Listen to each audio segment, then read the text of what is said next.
Greetings, salutations, konnichiwa, and every other form of green across this vast, marvelous multiverse.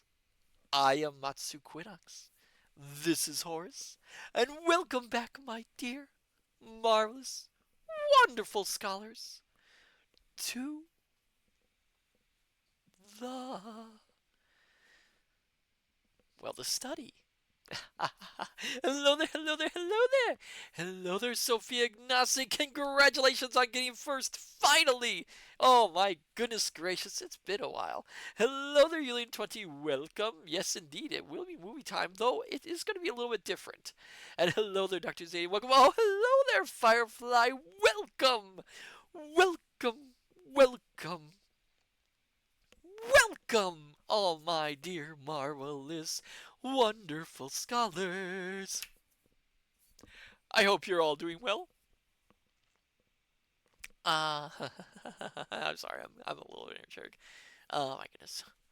I hope you're all doing well, my dear scholars. How was your day today?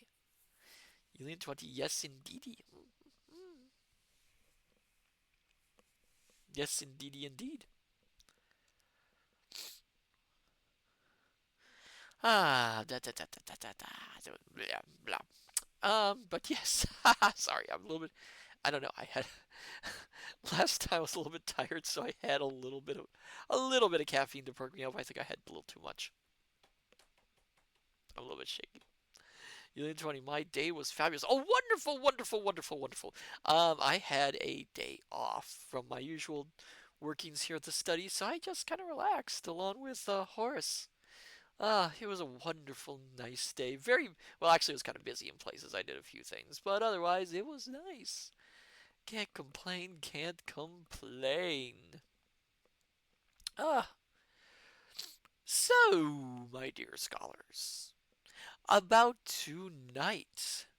So, tonight, my dear scholars, we're going to do something a little different. Um, Usually, we do movie showings once in a while here, as you well know. In fact, they're very popular for some reason. But tonight, we are going to do a variation on a theme.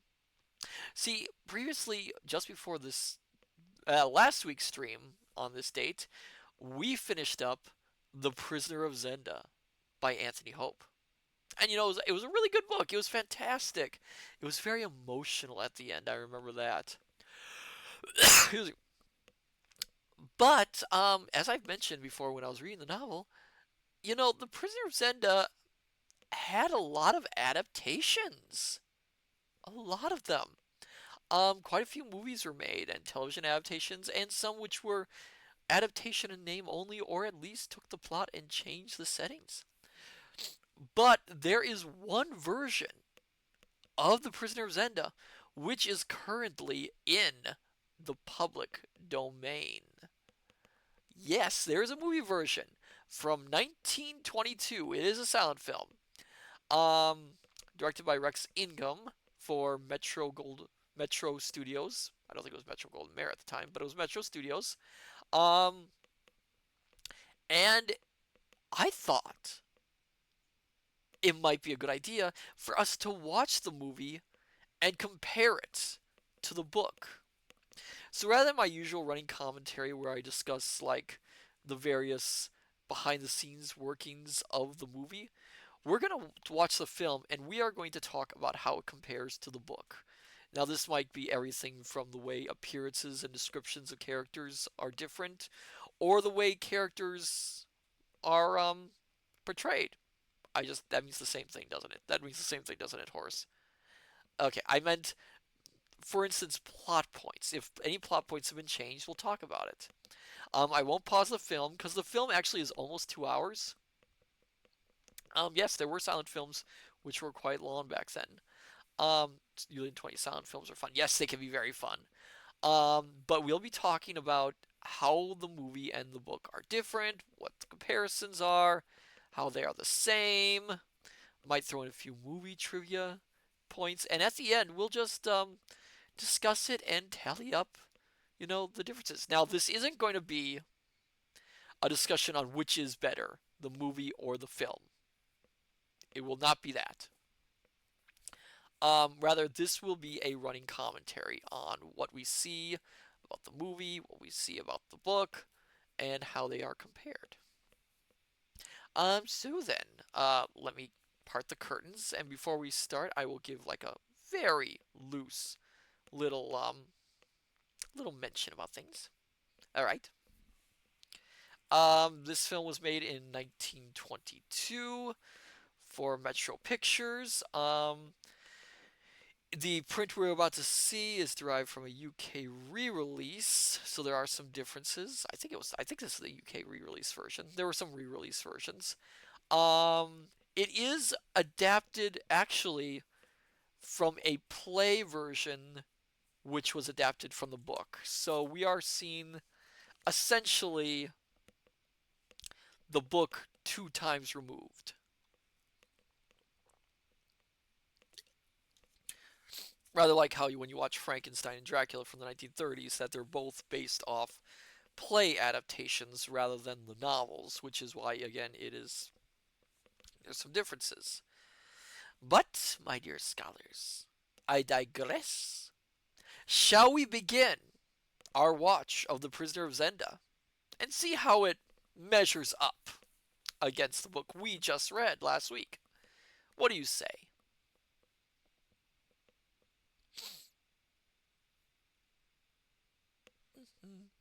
Also, it took me forever to find a copy of this film that actually had a film score. Most of the copies I found were missing the music and were just absolutely silent. And as much as a silent film is silent, I don't think we could sit here for 2 hours without any sort of sound whatsoever. I mean, I know I've got a wonderful, marvelous voice, but even that has its limits. Julian 20 says des. Okay. So, my dear scholars, sit back, relax, have your snacks ready if you wish, dim the lights if possible, and we will begin our watch of The Prisoner of Zenda from 1922. Excuse me. Excuse me, a little cough there.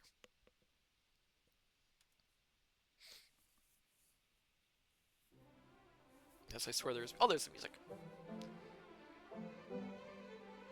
I hope you can all hear it all right.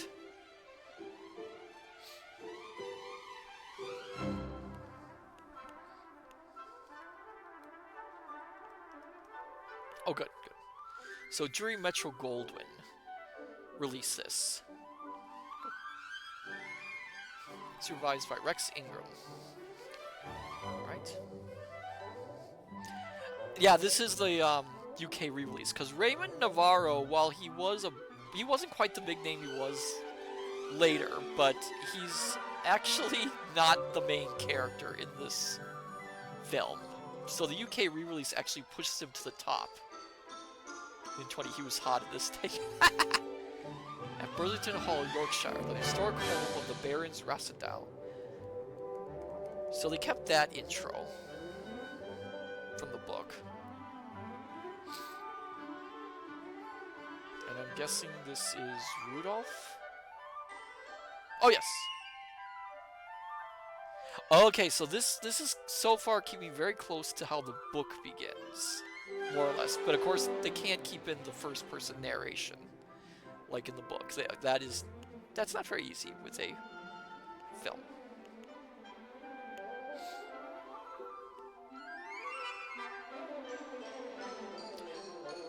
This is a little different. Because if you recall, if I remember correctly, in the novel, he isn't aware of this quite. I don't remember it being mentioned this early on in the book. Maybe I'm wrong. We only read it last week and I'm already forgetting things. Okay, they kept the beard. Because if you recall, he has the beard in the original story.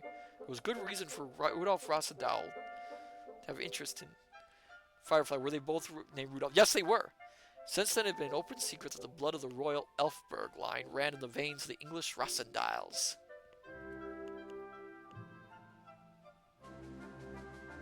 So the copy of the book I have actually has photos um, from this movie.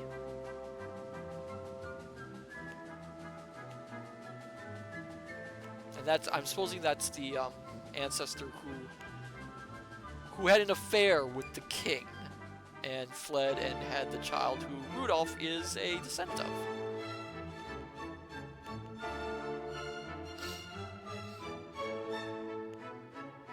So you are leaving us today, Rudolph.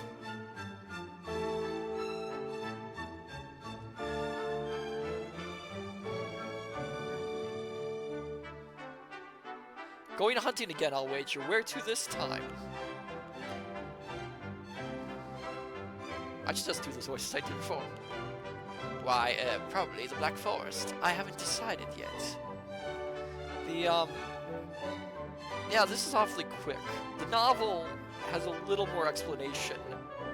And if Rudolph had only gone to Oxford instead of Heidelberg, he might have settled down and become a perfectly good member of Parliament or something. This conversation was not in the book. In the book version, of course, a conversation similar comes up, but oh, that was quick. Streltsau, the capital of Ruritania. I wonder where they filmed this. Grand Duke Michael was the son of the late king by a morganatic marriage and has received from him his title and large estates, including a palace in Streltsau. They are moving very fast with the plot so far. No time to think on it. Here he lived with the officers of his regiment. Tony, what is a morganic marriage? So a morganic marriage is a marriage. Well, you know what? I'll pause for this, so we're not going too fast. I'll pause for this one explanation. So a morganic marriage means a marriage where the wife is usually of a lower class, and she marries the nobleman, but she nor her children receive a title from the marriage. They are given land, and they're usually not given land.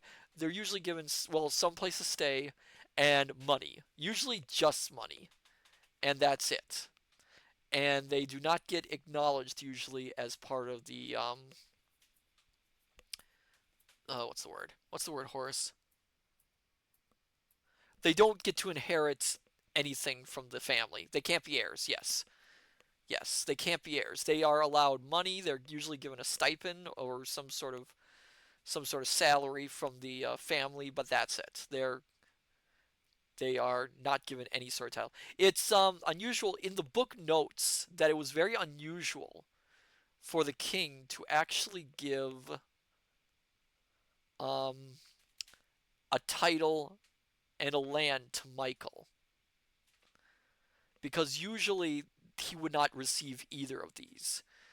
But it is, if I recall the book correctly, which I just read, the book states that the reason this was done was to try and temper Michael's ambitions. And as we see in the novel, of course, it did absolutely nothing to temper his ambitions.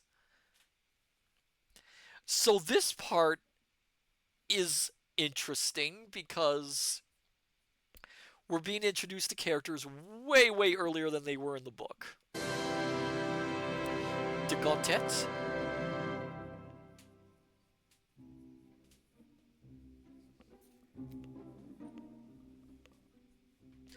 Bersonen.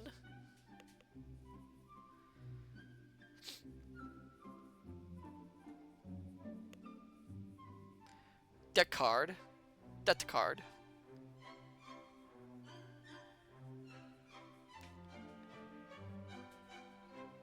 And Rupert of Hentzau. Rupert wasn't even introduced till halfway through the novel. And he looks nothing like he does in the book. That is, what was his name? That is Raymond Navarro. Rupert, if you recall in the book, is described as having long, fair hair down to his shoulders, looking very young, no mustache or beard. Before were Michael's inseparable companions in peace, war, intrigue, and love. Rupert, not really. Firefly, it's a movie. He must be handsome.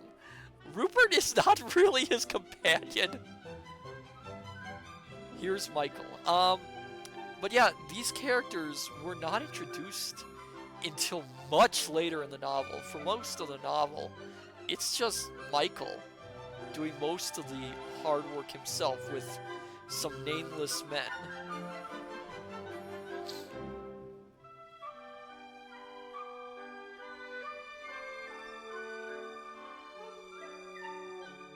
Oh, what did he just do? Oh, God.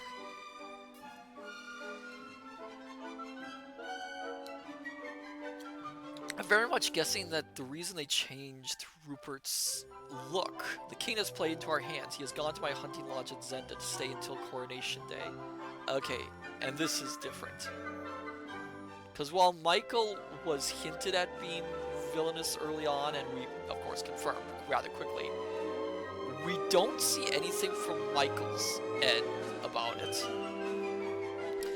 It shall be our business to see that he stays at Zenda until after Coronation Day. So essentially what they're doing is they're allowing us a look into the planning stages of this. What the heck? No violence. That would shock my cousin Flavia. But if the king were unable to come to Strassau, perhaps someone else might be crowned, eh? Well, that makes a change from Michael's thought. I mean, Michael wasn't exactly on the up and up when it comes to his brother.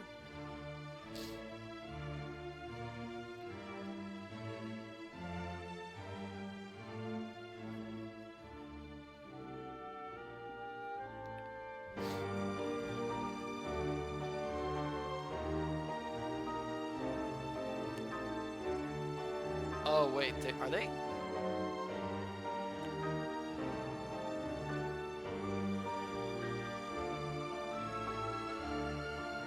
So wait, are they suggesting that this was his idea to capture the king?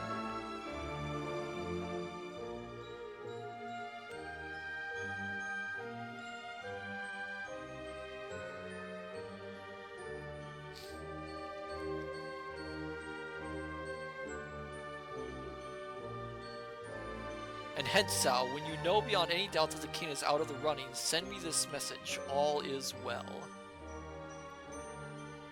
I think that was in the book. Or at least it wasn't Hensau who did it. Because again, Michael never really fully trusted Hensau with anything. Princess Flavia's apartments occupied a wing of the royal palace.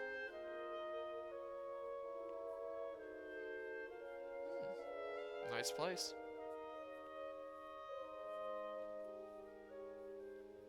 Very nice place.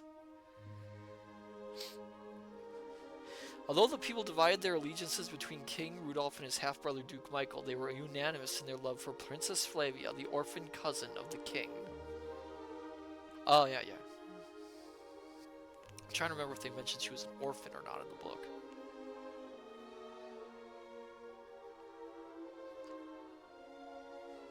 And I'm guessing that... Is that Stout? No, that can't be. What's his name?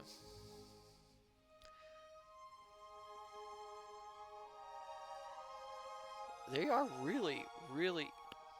Well, again, the book is always from the point of view of Rudolph, so it makes sense that none of these scenes are really seen in the original book, or at least not in this manner. But because they're switching from a first-person narrative to essentially a third-person viewing, tell me, Flavia, would you be happier if it were the king who visited you? They are essentially... Happiness does not enter into it, Marshal Strakenza. When I marry Rudolph, it will be because my people want me for their queen. That, they have to show this stuff, these events of these characters before Rudolph comes into them, because Otherwise, you just have essentially Rudolph walking into this blind like he does in the book. Do not anger the Duke by keeping him waiting, my child. His power is great, and until Rudolph is crowned King of Ruritania, I am uneasy. This is another interesting thing. Marshal Stressau never... Marshal, I cannot pronounce his last name. I couldn't pronounce his last name when I was reading the book. Never had this big a character for the most part.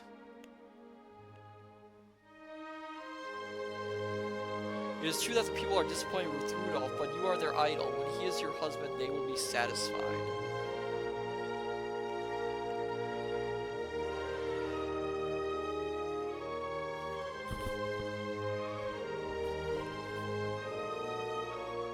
Sorry, I thought I heard something.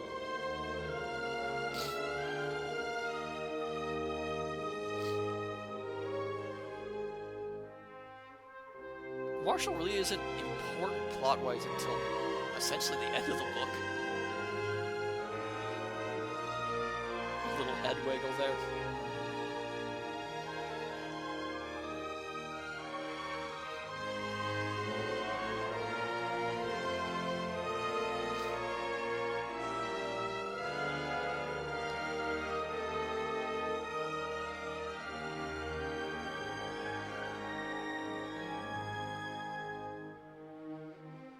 Even in 1922, movie sets could be very, very impressive.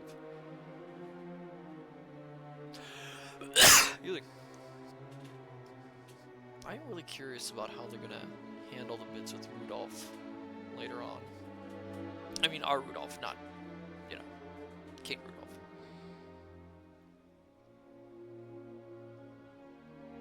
I have a word for your... Oh, that's ear. Alone, princess.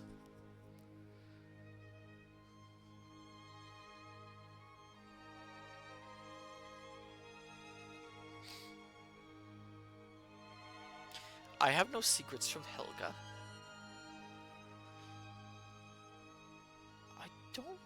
Yeah, I think Helga was in the book. Just a very, very, very, very, very, very tiny, minor role.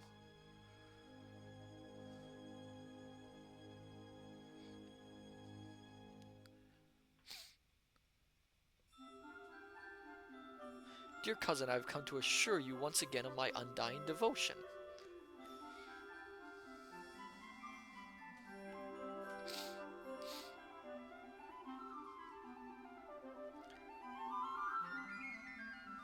Your gallantry is well known, cousin Michael, as to your devotion. Here in Strasau we have heard of a Parisian friend of yours. Was not the name Antoinette de Maubon? Oh, so they're mentioning Maubon here. Although I don't recall if she knew much about Maubon in the book either.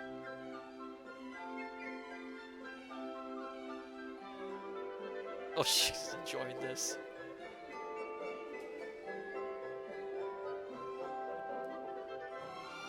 Okay. Oh!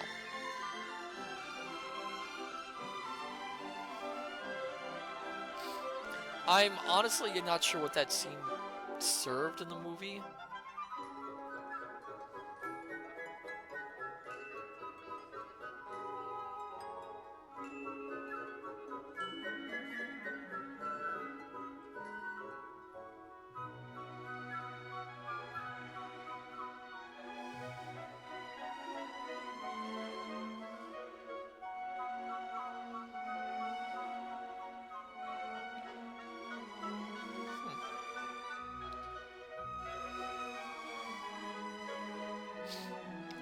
I'm guessing that's de Maubon. Oh yes, Mademoiselle de Maubon. I wish I had known you were on the same train as me. Are you two going to Strasau to see the coronation?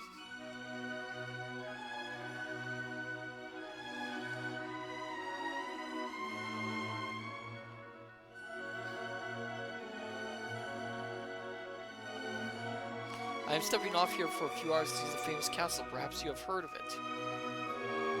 Wait, is that Rudolph? I can't tell.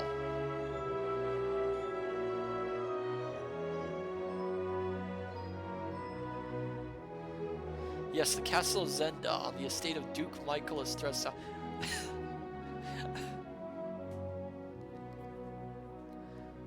They're making a big deal out of it right away in this film.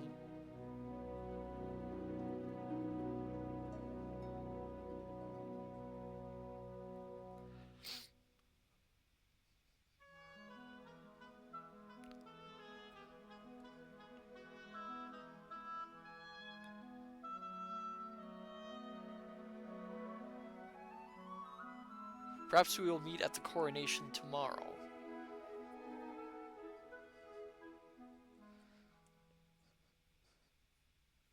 Again, is that Rudolph? Oh, wait, a day's tramping in the hills left Rudolph Rossendale pleasantly wearied. Wait, that is Rudolph? Okay, well, they, really did skip the first big hints of what was going on. That was interesting. Oh, the devil is in him. Shave him and he'd be the king. That is quick!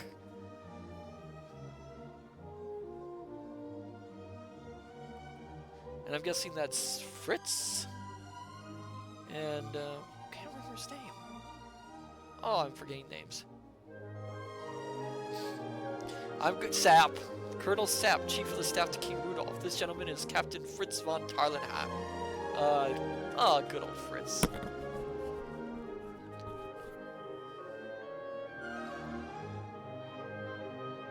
So essentially they skipped, may I ask your name?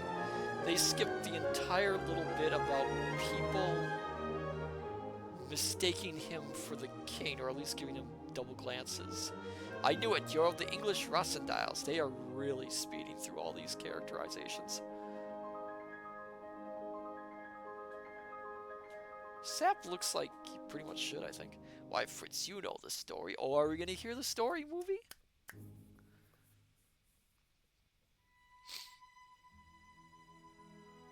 You have the height too, and even the voice. Why, man, but for your beard, you are the king of Ruritania.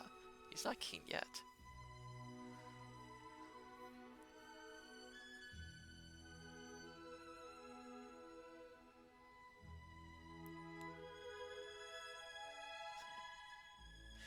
You must taste of our hospitality. The hunting lodge is only a few steps away.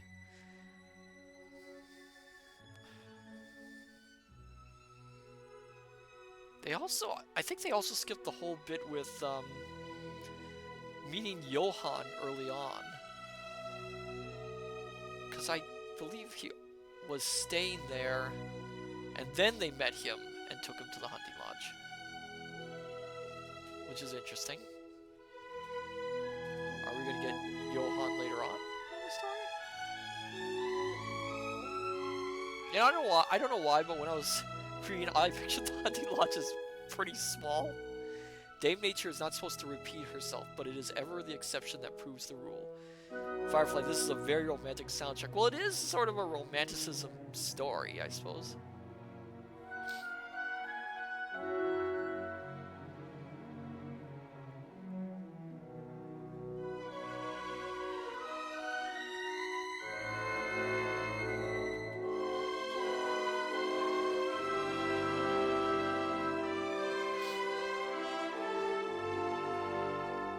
Also, no offense, Rudolph seems in this story a little bit reserved.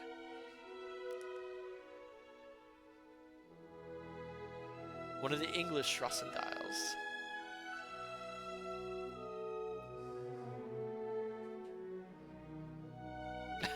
He seems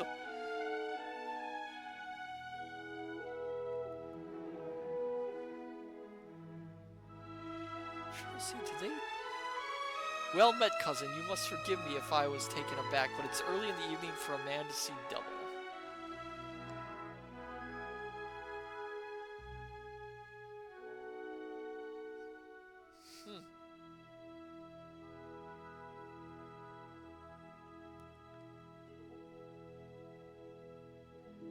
1,000 crowns for a sight of Brother Michael's face when he sees a pair of us.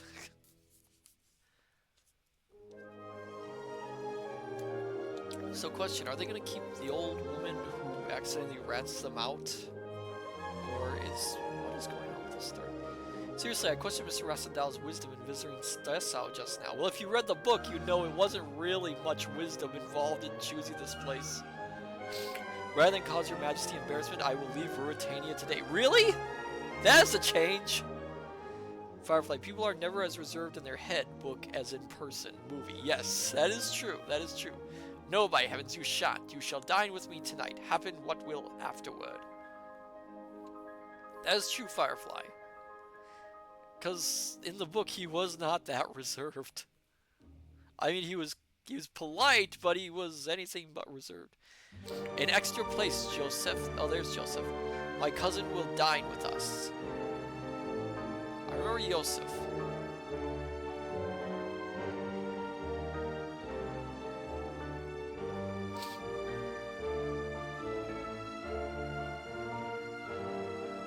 Look, there's just two of them. It's not that difficult to wrap your head around.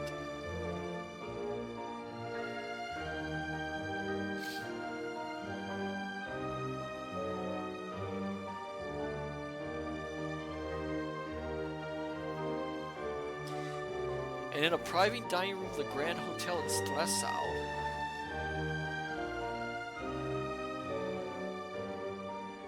Okay, this never happened in the book. I do not recall this happening at all. This is new to the movie. What spell have you put upon me that I cannot refuse you anything? That I even follow you to Stressau at your request? Really? I didn't think it was at his request in the book.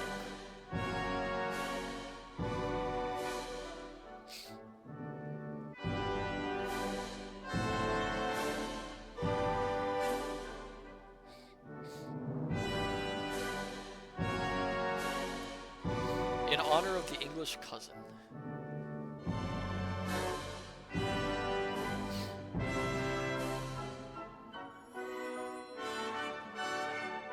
This is a very well put together movie, though, I'll say this.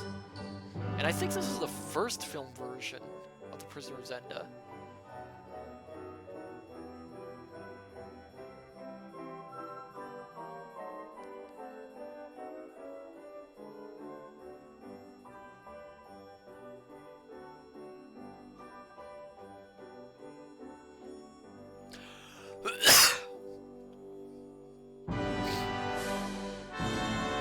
Remember, sire, tomorrow is your coronation.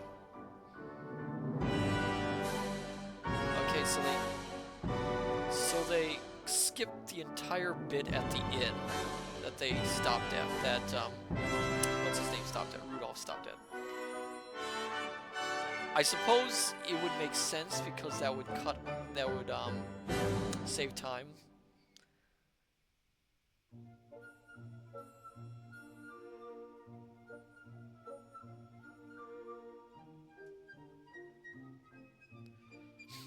Oh, Rupert, who's not supposed to be here in this story.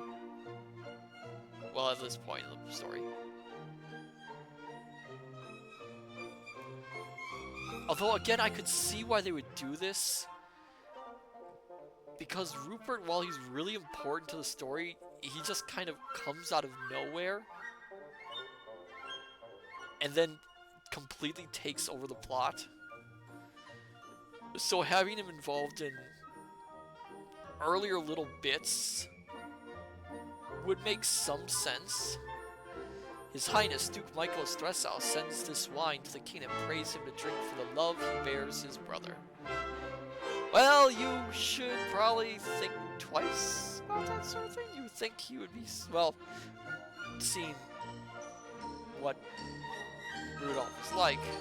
Yeah, he's not the brightest bulb in the world.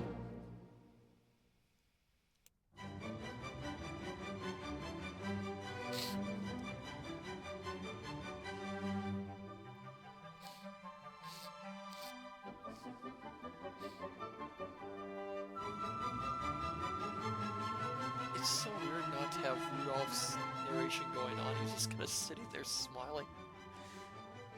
could have sworn he was a little more active in these early... My goodness. Active in these early parts.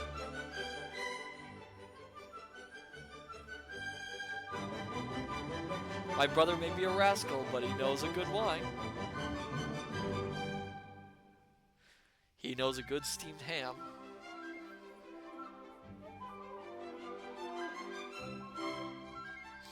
Gentlemen, the half of my kingdom is yours, but ask me not for a drop of this divine wine.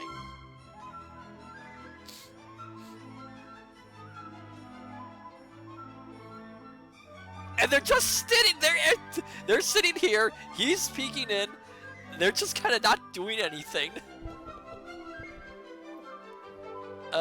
Okay, shouldn't you be doing something? The dawn of Coronation Day. That was a very oddly awkward dining party.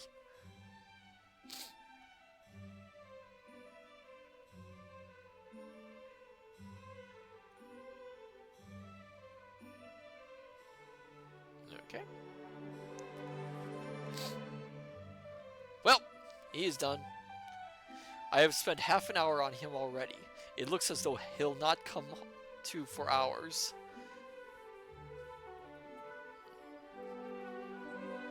Excuse me.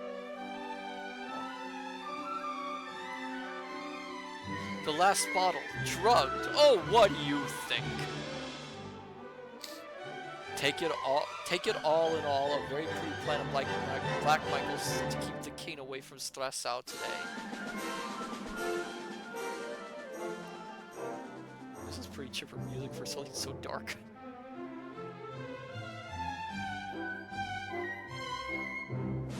Postpone the coronation on account of the king's illness.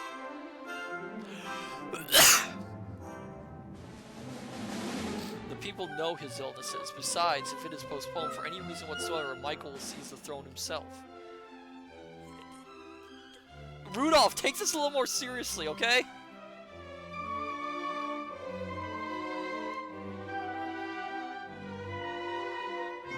Why, man, half the army is there to meet him with Black Michael at its head. Oh yeah, I recall that. In the books, they do mention that he has a unit that is going to parade in the coronation.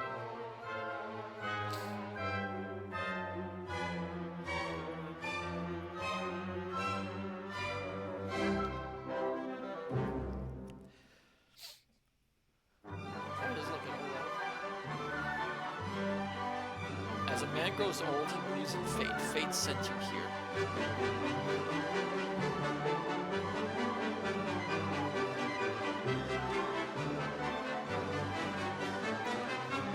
Oh, hello, Zen. Welcome. We are watching The Prisoner of Zenda and comparing it to the book. Fate sends you now to stress out in the king's place. Yeah, have a seat, Zen.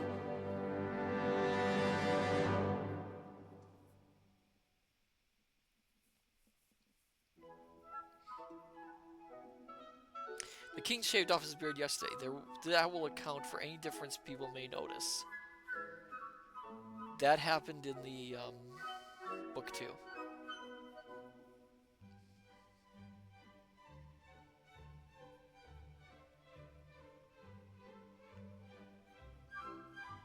It means his throne, perhaps his life.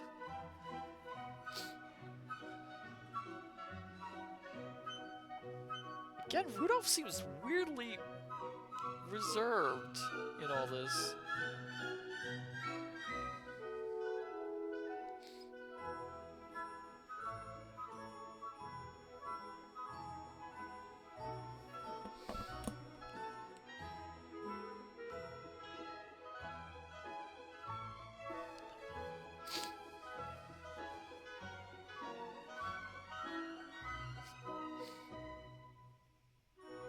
If fate sent me here, then let fate decide. I do not think this part was in the book. Zen, I just had a random thought. Oh, really? What was your random thought? Yeah, that was not in the book. Not a coin toss to decide it. He jumped at the chance. Volunteered himself because he had to help.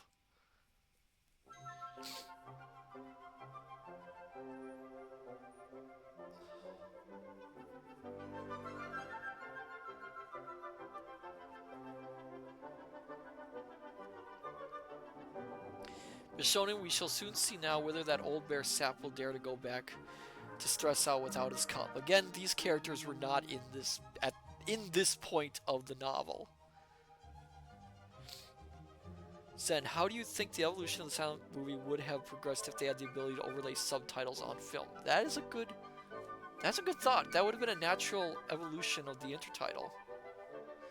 I mean, if you watch some silent films, they actually started experimenting a little bit with it, but not in any great detail. I'm gonna lock him up in the wine cellar until we can get you back here tonight. Too many kings might spoil about that happening in the book.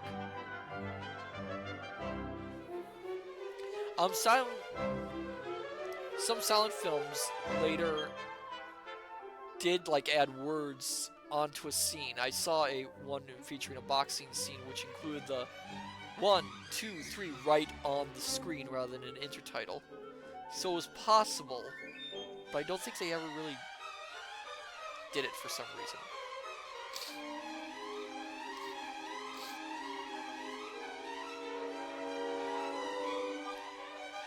So, yeah. Actually, I just realized I have the book in front of me.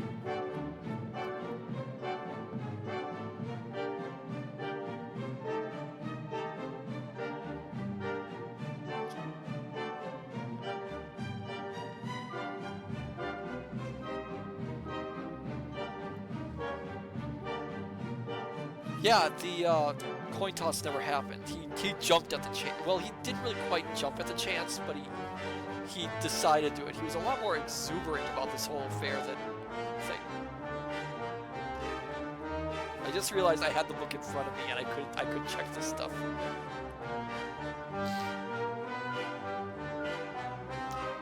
They of course removed the old woman who overheard them, who also was put in the cellar, because none of these guys were involved at this point. There is the king, and he's as fit as I am. It cannot be the king. I tell you, I saw him drain the bottle myself. I was there, not in the book, but in the movie.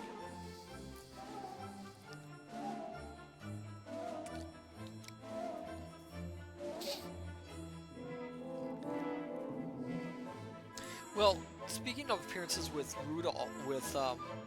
Rupert, in the book they very much make a great deal about his youth, which is why I think they give him the long, cascading locks of blonde hair, those that cruel look to him, that very young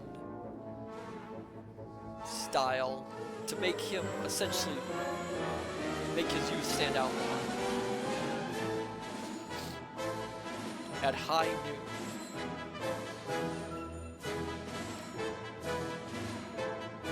Oh! We're going right into the coronation. Okay, what happened in between?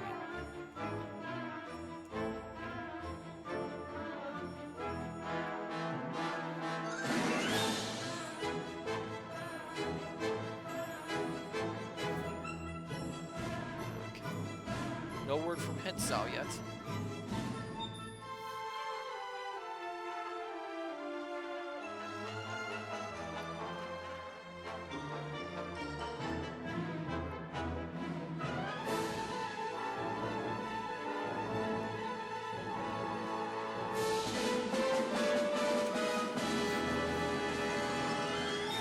The actor who played Fritz in this one actually later on, much later on, played the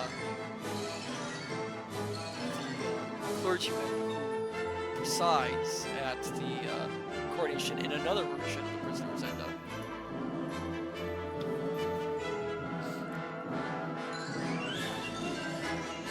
Duke of Stressau, 'tis he should be crowned king today.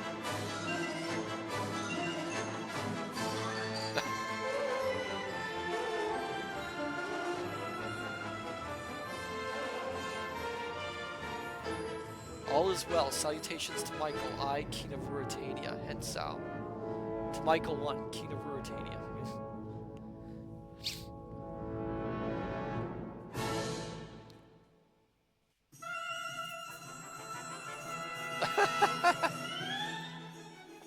Well,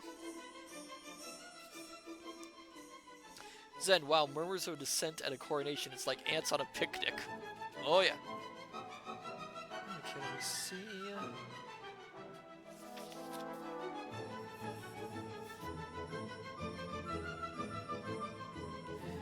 The famous black cuirassas, the backbone of Michael's. Oh,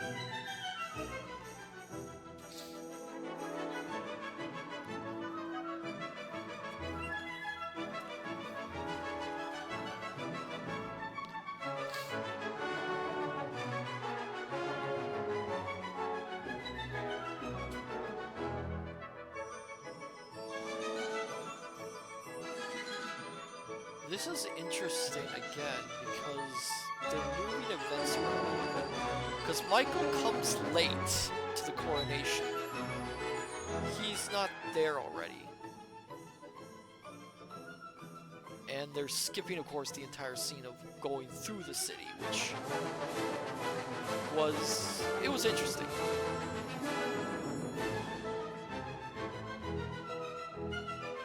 I was wrong about the Marshal. Marshal is early scenes in the book, but actually doesn't have much to do.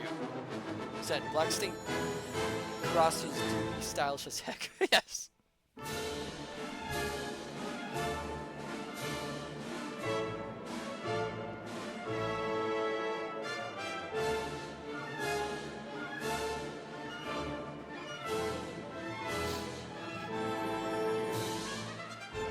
Again, they make an interesting choice here.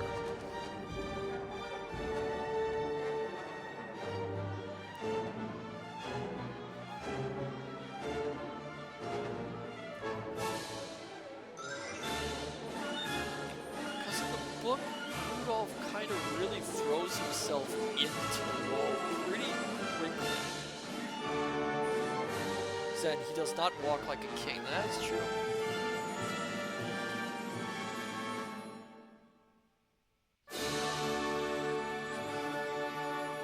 Zen, he walks like he's ready to bolt at any second. Yeah, which Zen actually is a change from the book. Because in the book he's much more prepared, and he's much more driven in this role than this version seems to be.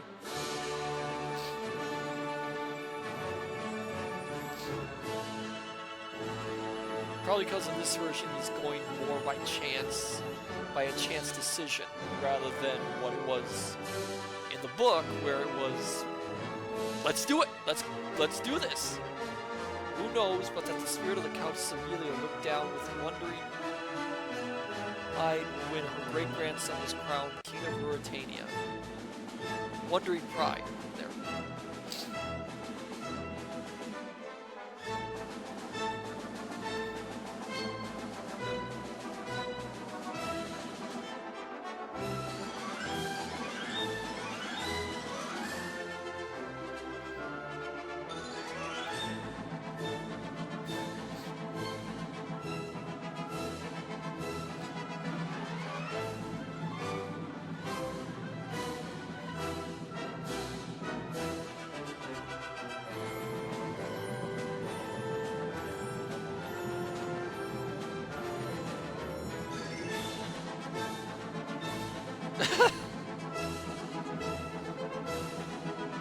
Unit 20, at least he is not an android. That's a good reference to Unit 20.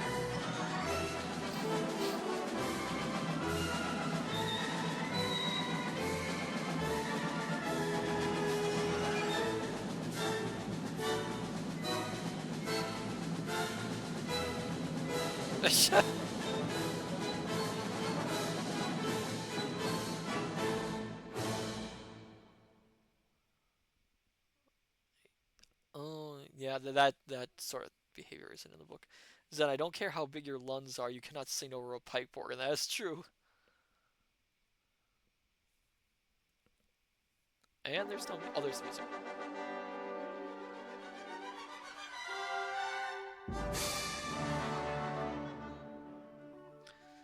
Zen, especially with the acoustics of a church. Absolutely true, and a church that big. His Royal Highness the Duke of Stressau.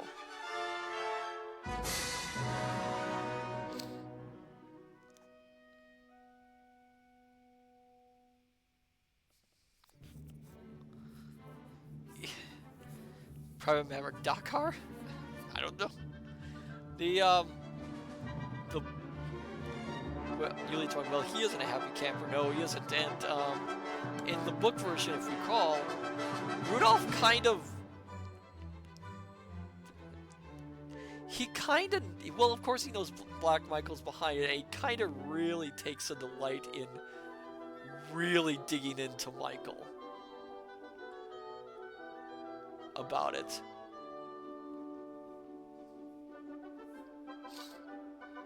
Okay, yeah, that definitely did not happen in the book. That's moving a little fast there, movie. But then I suppose they would have to, for the sake of the time.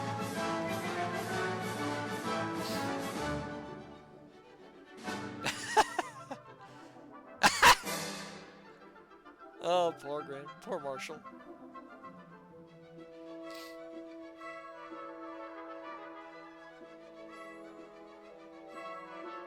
Firefly, most organs do have a volume pedal, and different rank voices are different volumes as well. Ooh, interesting, Firefly. Excuse me. And then through the narrow, twisted streets of Old Stressau to the palace in the modern part of the city.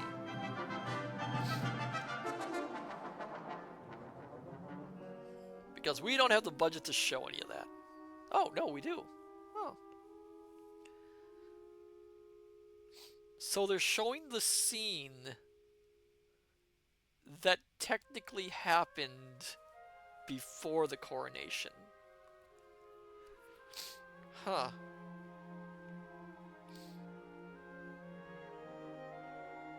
That's interesting.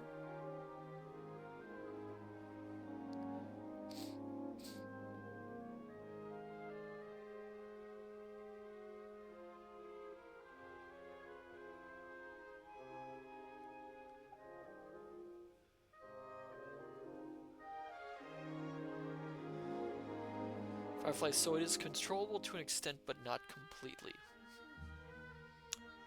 Thank you for that lesson in how organs work, Firefly. Thank you.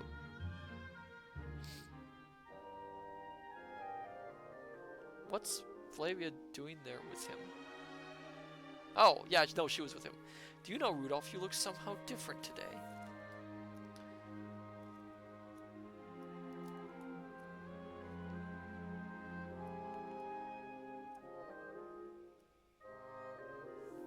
More manly. Can it be that you are beginning to take things seriously?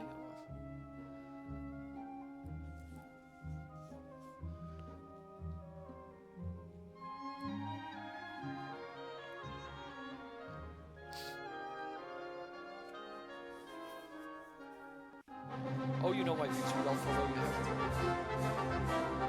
So that is an actual line in the book.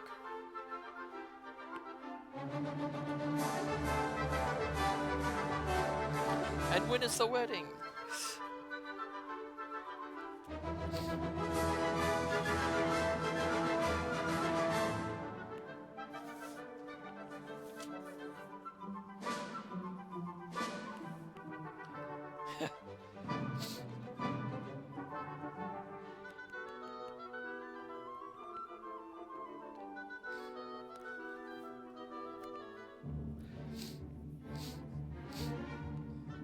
That's a weird bit.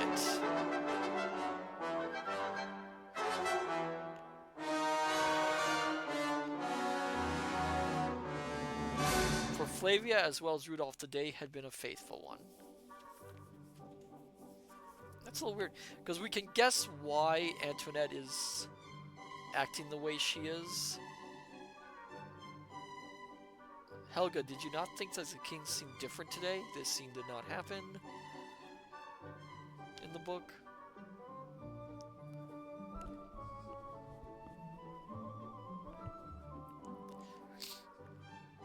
No, princess, to me he seemed as usual, but for the difference of his smooth chin. But then I did not perhaps observe him as closely as you did.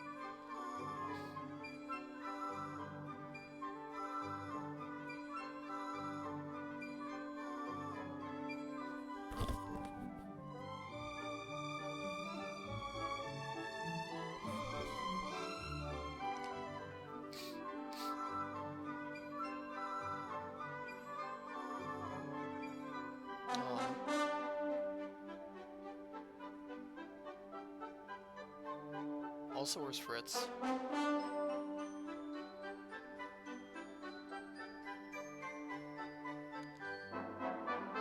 Oh.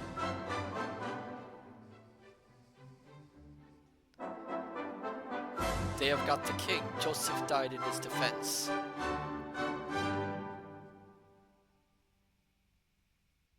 They skipped an entire scene set in the palace before this. You must go back to Strasau and hold the throne for Rudolph V.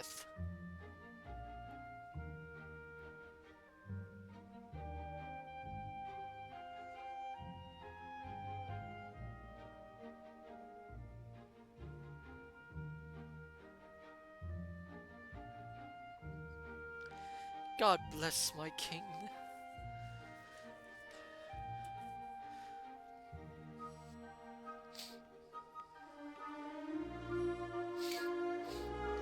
Again, why is Rudolph so tentative in this version? At Zenda Castle. It's so weird to have him so tentative and so kind of withdrawn.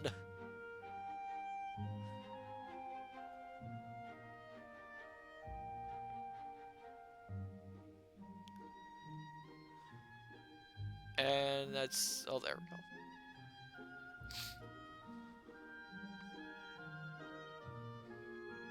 I think one of the reasons also they include these characters in much earlier is probably they had to narrow the cast down a great deal. So it looks like in this version we might not get Johann, who plays a big important role in the last part of the story. And it looks like a lot of his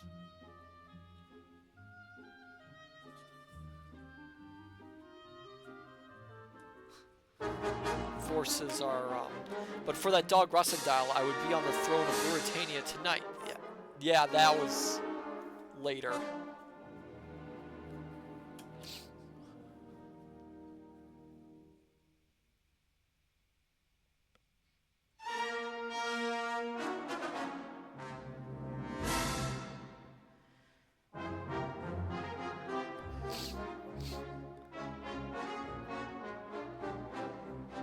I don't know, it just kind of bothers me, my dear scholars. Some of this. At least Rupert's got that jerk grin of his.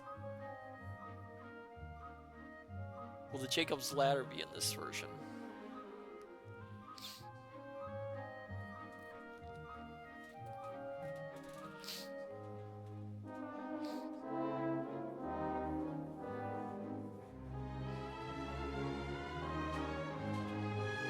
I see they're making Antoinette a lot more sympathetic really quickly. Cutting out the scenes on the train with Antoinette also kind of makes things odd, at least in my perspective. Yes, sir, every servant, gardener, and stable boy has been sent back to Strasau except the orderly Hans. Ah, Hans is still in the story. Every servant, gardener, boy, and stable boy. So in other words, we don't need to have any more of a bigger cast than this. I wonder if they're going to combine Johann and Hans together.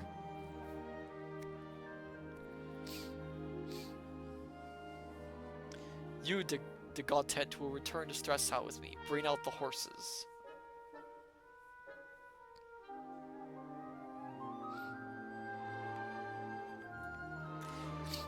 Oh, that's faded. Descartes and Bernoni will guard the prisoner, one of you watching by this door night and day, and the drawbridge must be raised at all times. Are we gonna get all the wacky shenanigans in Stress Out cut out of this film? I have the feeling we will.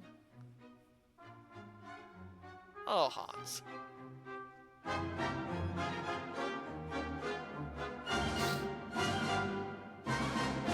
Oh! Of course, got out a little bit of comic relief there.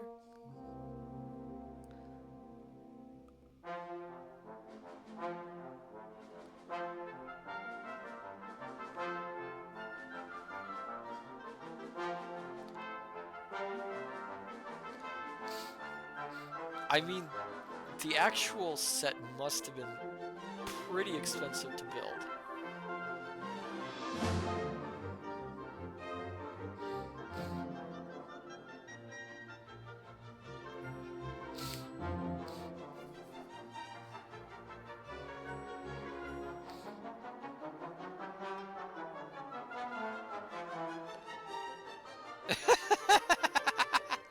I don't know why that makes you laugh. Don't leave me, Michael. Take me back to Stress Out with you. I am afraid. I have a presentiment of evil. Okay, I mean, you're not exactly with the most up and up figures, so can you narrow it down? I'll be back soon, Antoinette. You can help me more by staying here until I return. Okay, so they make Michael a little bit more close to Antoinette's in this version.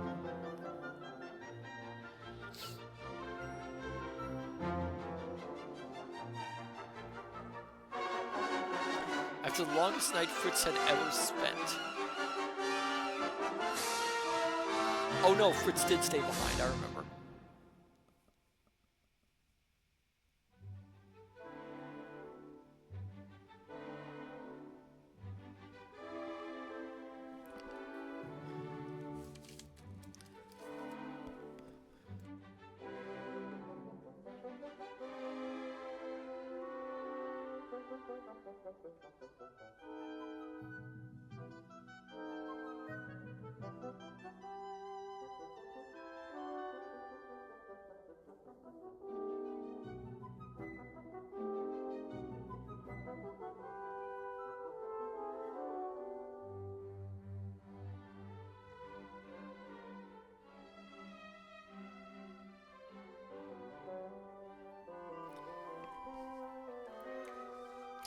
In that case, here is as true an Elfberg as any.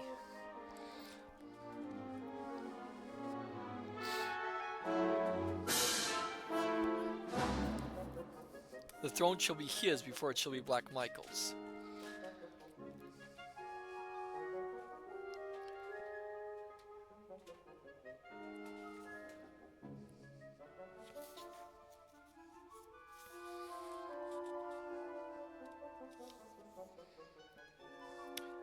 Yeah. Could someone take that as my excuse me, my dear wonderful, marvelous mod, could you take care of that bot for us, please?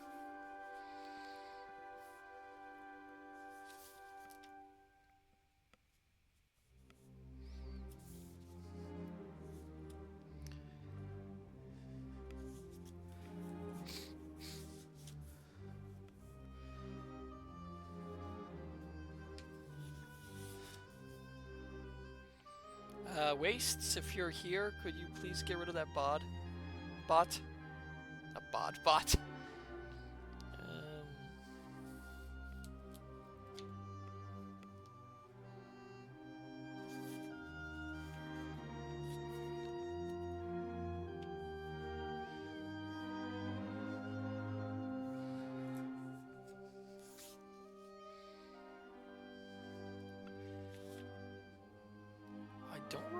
this bit.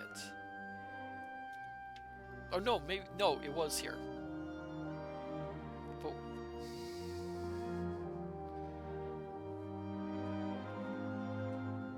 okay, so it's at this point that the persona and deck card were first mentioned. Was at this point.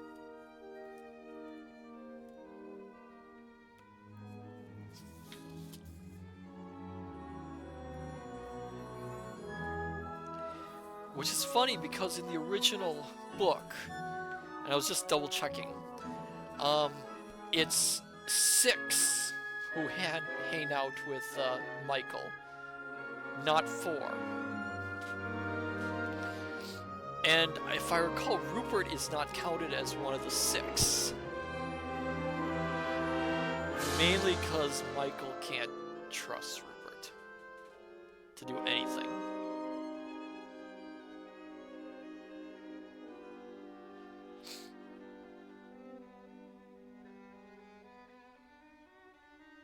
The king is my prisoner. If you will take 50,000 pounds English to leave or retain it, no harm will be. If not, you will both die. That is not in the book at all. Michael doesn't ever dare do that. I'm guessing this was invented for the play. He never, ever dares to do this sort of thing. Mainly because in the book, it's more of a silent game between them. It is gratifying to see that your majesty is not so easily disturbed. And Michael never, ever puts it on that he knows. In fact, Michael barely does anything in the book, really. It's Rupert who's the first one who makes it clear that they know that he's not the king. And Rupert's really kind of the one who speaks for Michael, mostly. While Rossendal, caught in the toils of his strange adventure, came to know the sweetness and the despair of love. Oh my goodness, they are moving at turbo speed with this. I guess I'll have to do this, my dear scholars. Give me 1 second.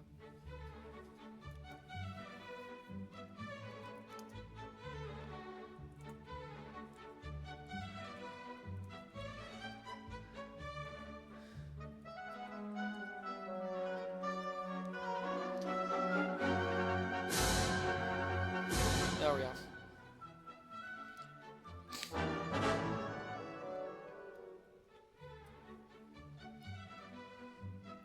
My country, how serene it seems, full of beauty and peace, but underneath, what discord and turmoil. This is an interesting point someone once brought up that I read, that, but you will bring it peace, Rudolph. That in a lot of Ruritanian romances which copied Princess of Zenda, a lot of the locations were depicted as these essentially idyllic countries that are kind of backwards and simple, and everything's nice and peaceful and all that, and almost fairy tale-ish. Yes, yes, Rudolph, God will help you. Sure, the Corin of I could have missed it. But Prisoner of Zenda really is set in kind of a place that's fairly modern for the time, and is not a great place to live. Again, they're making Rudolph kind of awkward in this one, which again, I understand why. In the crowd days that followed, Fritz dispatched to Zenda, sought to discover the whereabouts of the king and the chances for a rescue.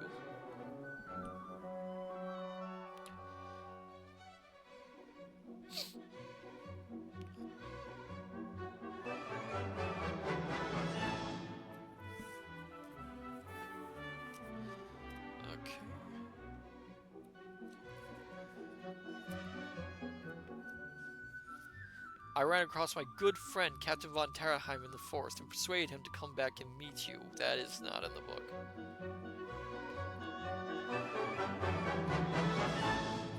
I don't recall any of this.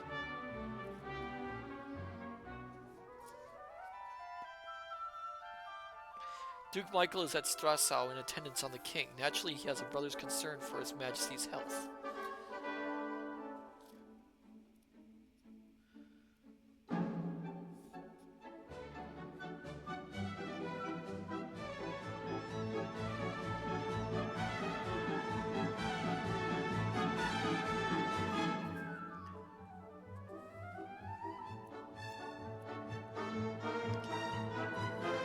By the way, perhaps you could settle an argument for us. It's not well known. I missed it.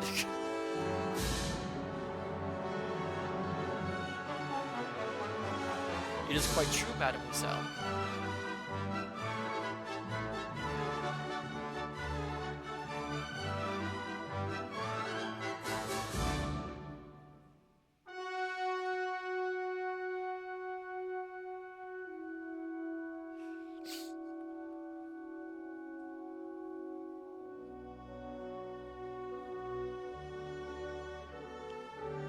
You know, you can wait until you're out of the room before you start getting emotional, right?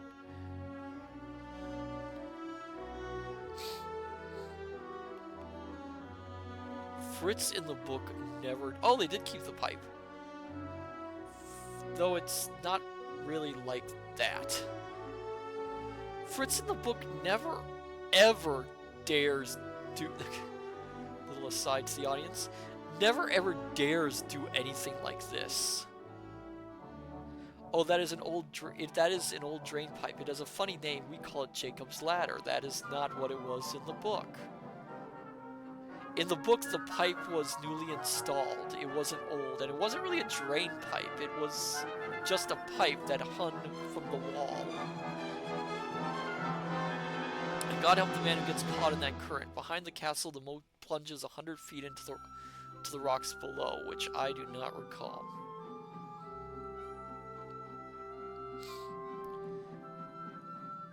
I'm getting the sense of what they did was they essentially split up.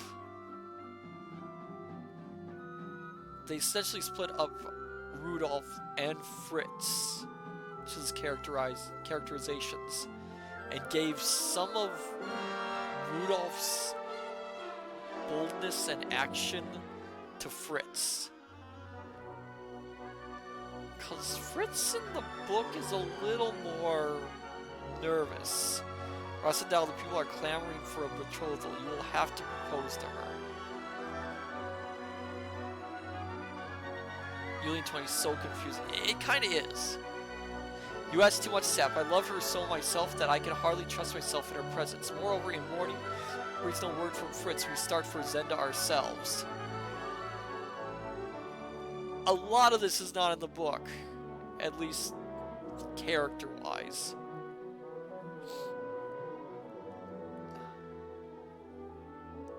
And they really haven't had time to spend to show the love. Is it not a miracle this marriage that have been the tragedy of my heart will now be my joy? I wouldn't know. They didn't actually show you guys developing any feelings towards each other. You gave him a flower. That was it. But why, since his proposal of marriage 2 months ago, has he never again spoken of love? If you read the book, he does.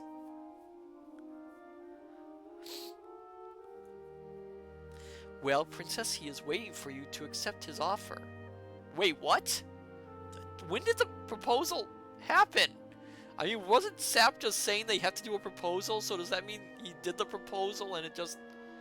Shall I tell him then, Helga? Tell him that I will? When did this happen? I'm confused. Indeed you should, Princess. There will be an opportunity during the ball tonight. Oh, they're doing the ball? But the ball was earlier, before they checked out Zenda. And the Jacob's Ladder thing doesn't come until later. I'm so confused, movie. What's going on?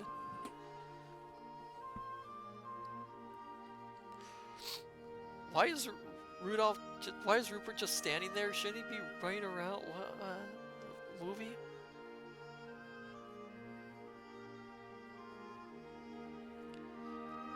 Shouldn't Fritz be back at the capital, just having a nervous breakdown over every little thing, like he does in the book?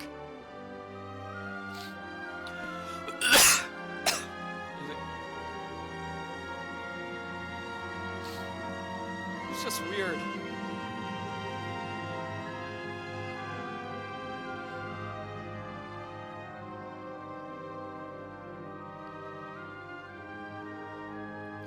Come to the edge of the forest near the moat at 9 tonight. Do not fail. Tomorrow will be too late. That was not Fritz at all. Hello, One Truel. Power of the Night. Streets are calling. Hello there. Welcome. We are watching Prisoner of Zenda 1922 and comparing it to the book. And the movie has kind of gone off tracks from what the novel did. A little bit.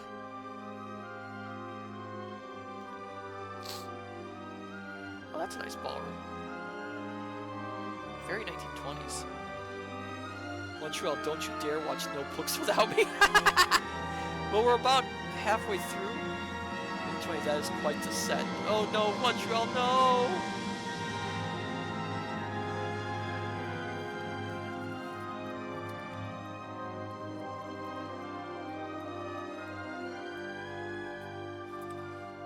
So this happens, the ball happens in chapter 10. Jacob's Ladder happens in chapter 13. So they are really kind of mixing up the timeline here. So we're back, then we're exquisite. Back when sets were exquisite. Oh yeah. They were... Movie sets could get very elaborate at this point.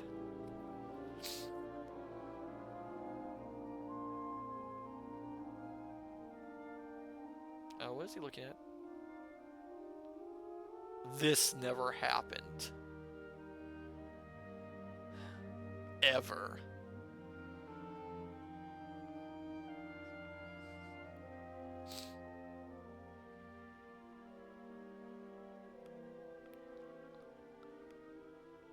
Again, why are they bringing Fritz to this plot point?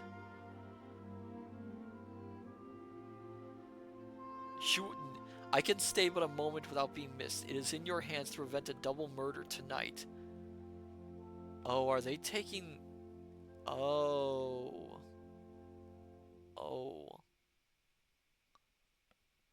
20 often stand outside in big capes in the wind waiting for someone. You do, Yulian 20? Huh? Yes, the king is alive and imprisoned here, but very weak, dying by inches.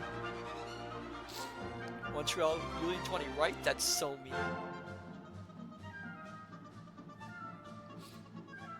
Rasadal is to be assassinated tonight in Stressau. No, that never happened. Michael is only waiting the news of his death to return here at top speed. That never...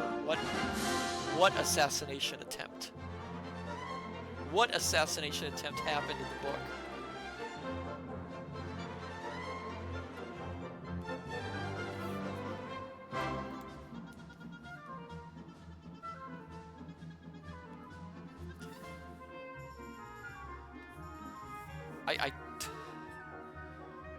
I don't remember... Look, Bigfoot! And then you will have the king bound and wait and slip through Jacob's Ladder into the moat.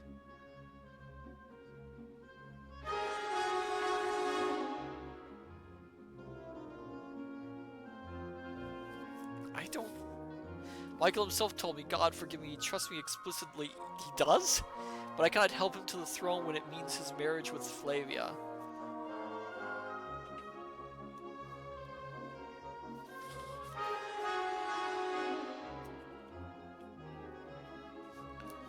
Go, go, do not question me, but hurry to Stressau and warn Rasadal. Again, when did an assassination attempt happen in the book? I don't remember that.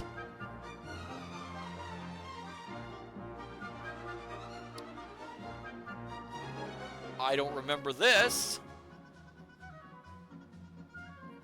I mean, this is cool and all, but I don't remember that happening at all.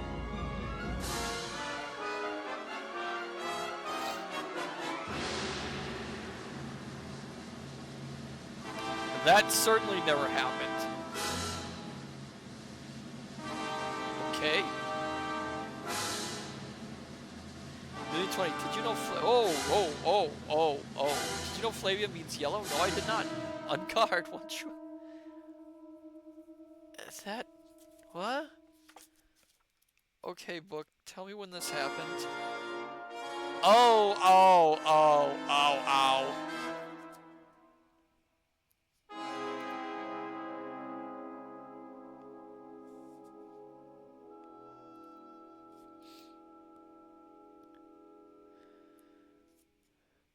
Who's that?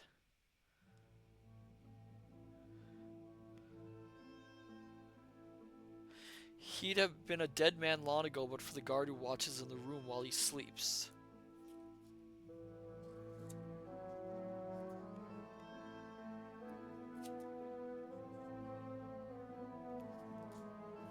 The guards will not trouble you tonight. They are in my pay.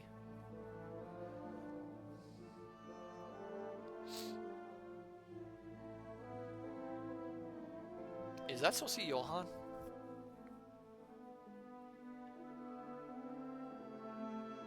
When it is over, flash this from the window. I will be watching.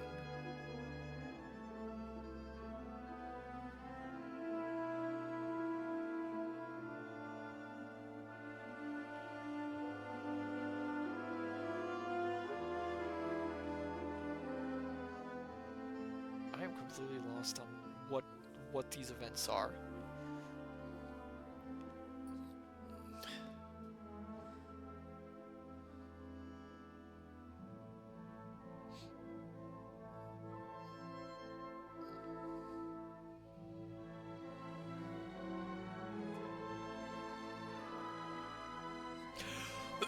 Excuse me. It is cooler in the conservatory. Shall we go down there, Rudolph?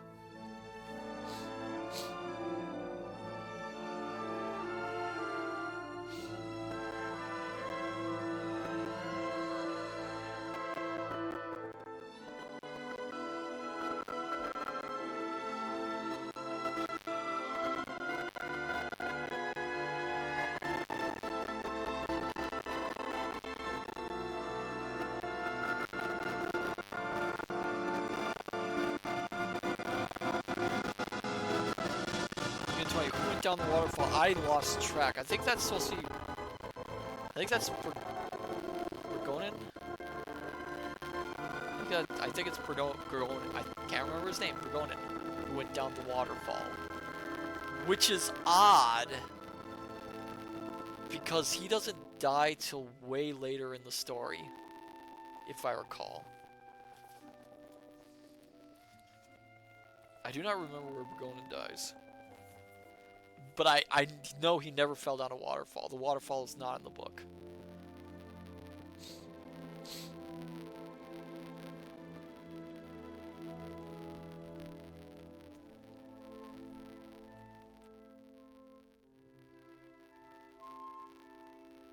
Oh, Rudolph, why do you look at me so strangely?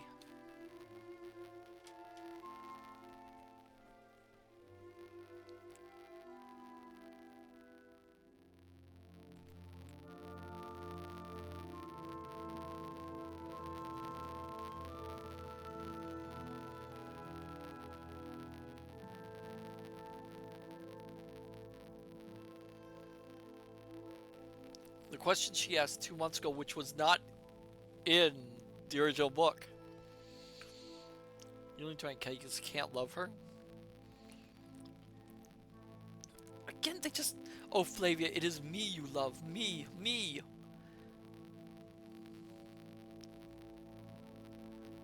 That's in the book. Although... Since when? Just lately, since Coronation Day, Rudolph.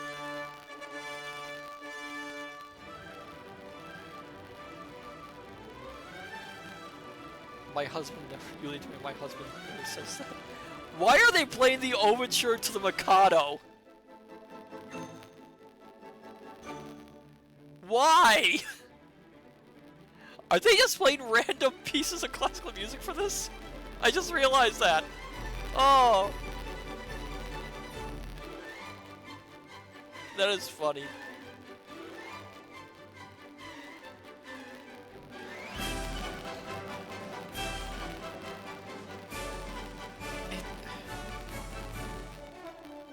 But Rudolph, why? Why have you not spoken of our betrothal for so long?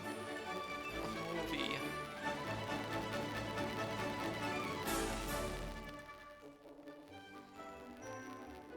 There is... I'm gonna wait till the movie's over before I talk about Rudolph here. There's just something about it. What's going on? Oh, that's the king.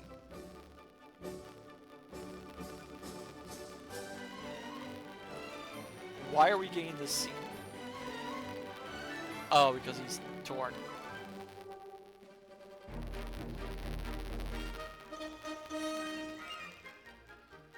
Minute 20, he isn't looking so good. No, he is not.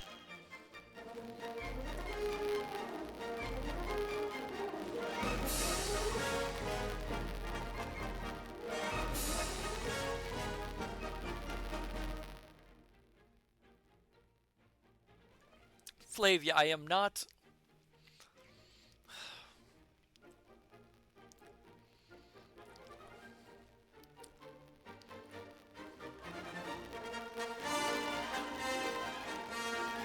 Oh, good old Sap. The casting for Sap at least looks about right. Sire, His Eminence the Cardinal has arrived.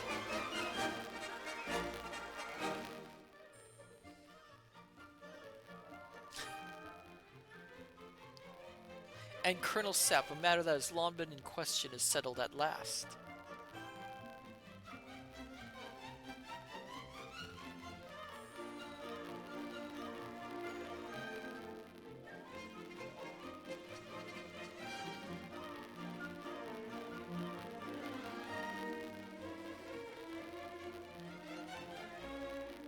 Oh, what is... Who is this character supposed to be? Guessing it's supposed to be the assassin, who isn't in the book at all, and seems... I don't know. I don't know at this point, my dear scholars.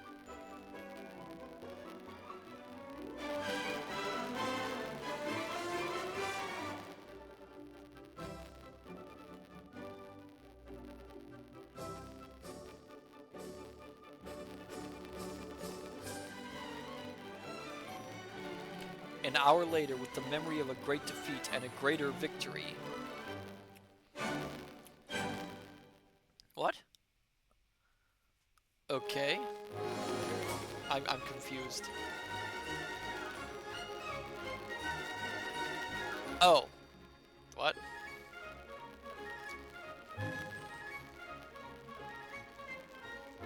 Oh, because he couldn't tell her that he was not out there. Again, who is this character supposed to be?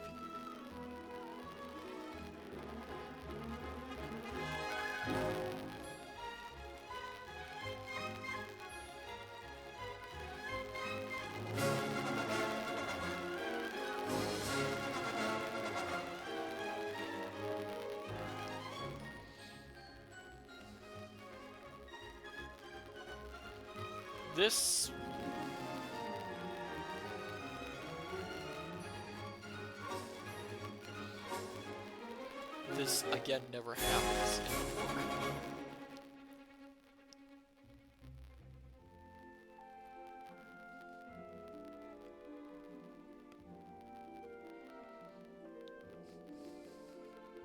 And I'm starting to see what the movie chose to do with Rudolph, which is an interesting choice to make,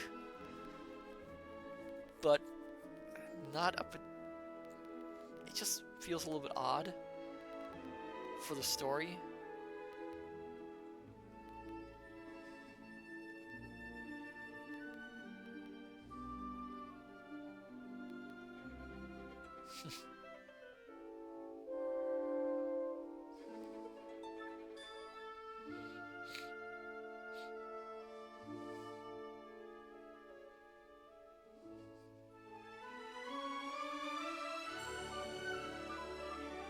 Just go in the door, okay?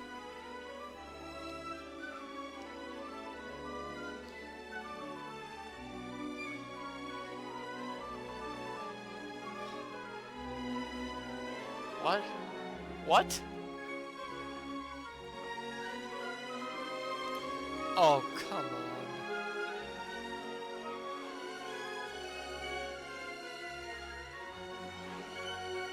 Oh, so they essentially fail on all counts for this. Fritz failed, Sap failed, Rudolph failed. Oh no. Oh, that's awful. Oh, I'm sorry, my dear scholars. I'm sorry. I didn't know about that imagery. I am so sorry, my dear scholars. It's just... I'm sorry, I didn't know about that scene. I apologize. I am really sorry. Oh my goodness. I should have double-checked some of this. I did not know that scene was going to come. Healing 20 Karma? No, I think he did it on purpose. So he wouldn't be caught. Again, this... Zen, they paid for a dead body and I always deliver. Firefly. This scene is actually kind of bothering me more than it should. Firefly, I walked away for like a minute. What happened? Someone got hung. Firefly. There was an attempt on Rudolph's life, which didn't happen in the book. Duke is on his way to Zenda at this moment to kill the king. He believes Razaldal is dead. That never happened! Oh, movie. That God grant we reach Zenda in time. Oh, movie. Why are you doing this? I'm sorry, I know it's a movie and they had to change some things. But the book was so good in these parts.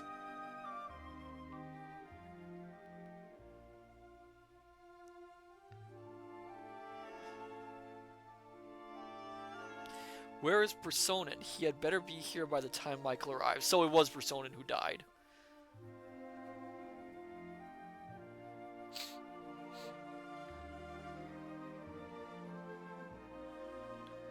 Rupert is weirdly restrained as well in this. Julian 20 went down the water. Yes, he went down the water.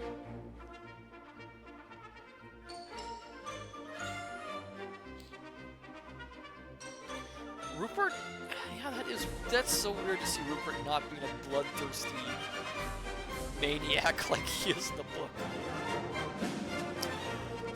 Really?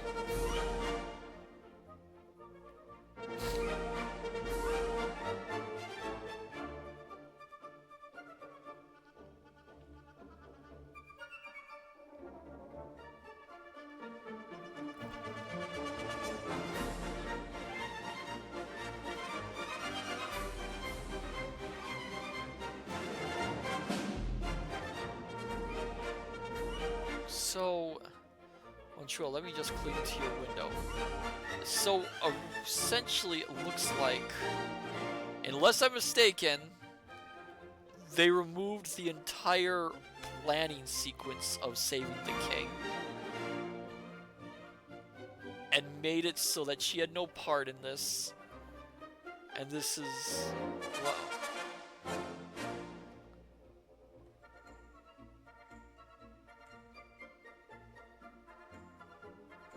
One step nearer and I shall ring for help. Oh my goodness, movie.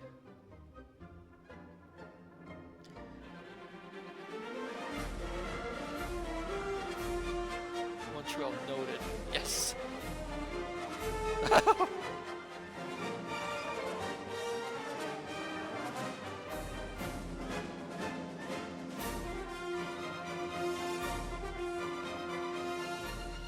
Navarro does at least look like he's having some fun with this role.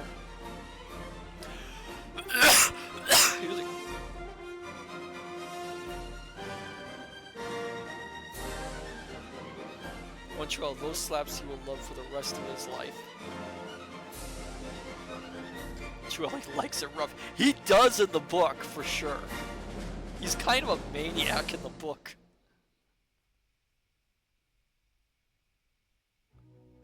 Very, I hate to say it, he's very Joker-esque in the book in terms of just how much of a maniac he is. Why won't you be sensible, Antoinette? Michael cares nothing for you, while I mean, the guy is a, yeah. Would you believe me if you heard it from Michael's own lips?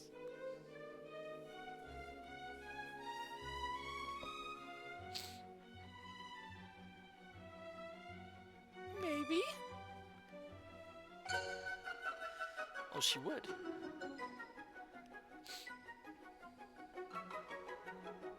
Wait here for a signal from me. What? A signal for what? What's going on here? Montreal, he's very manipulative and brainwashing. Yeah, it looks like in this version they switched it up from him being essentially a murdering, barely restrained, bloodthirsty monster of a maniac to a manipulative jerk.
Montreal, I probably should pay attention to movies before I make comments.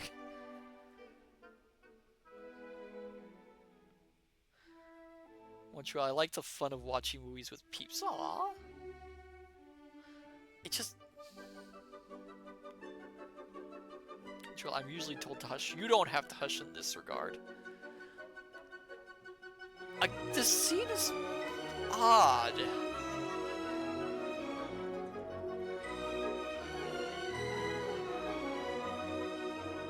This is even odder.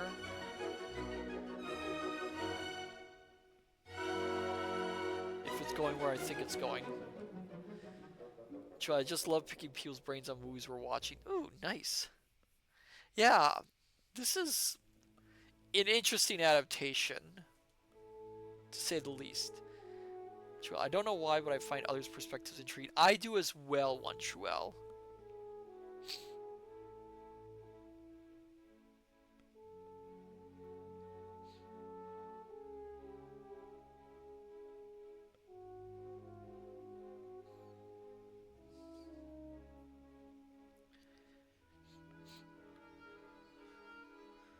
What is the point of this scene?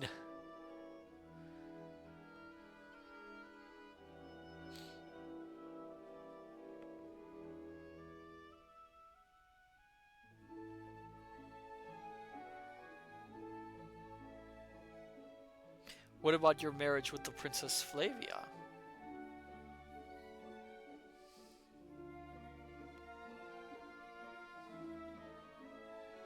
That will be my next step.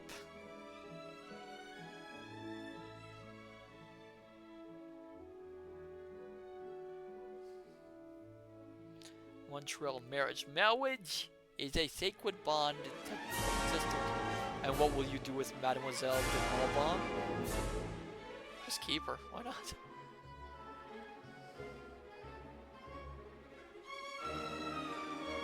Well, I said it in a French voice too.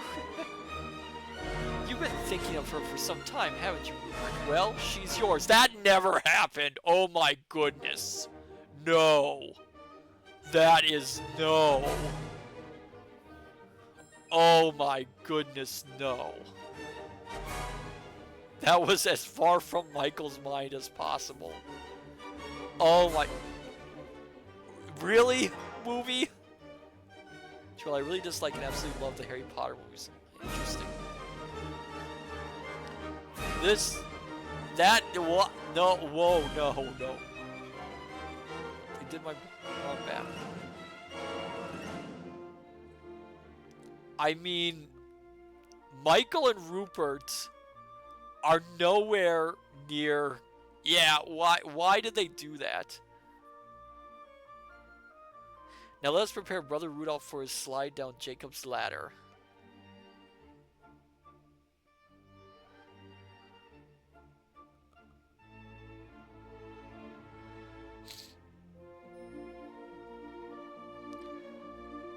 So, in the book, the intricate and carefully planned out rescue. I ain't going anywhere near Jacob's ladder. Yeah. The intricate and planned out rescue with all the sneaking around and exciting little bits of spy work. The plans with the people they have on the inside. That is, and Michael is,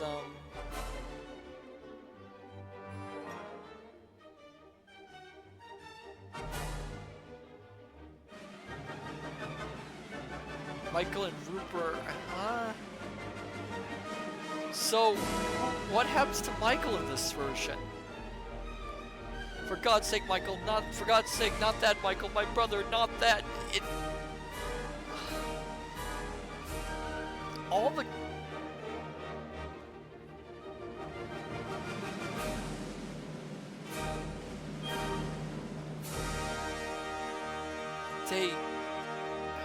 What happened to this? There's gonna be no cavalry to the rest. Wait, what? No. Montreal, the music is confusing the crap out of me. It feels like the music is, yeah. We must find out where they are. You watch the bridge, Rossendal, while Fritz and I reconnoiter. Oh, movie, you did do it. I shouldn't. Oh, you did do this.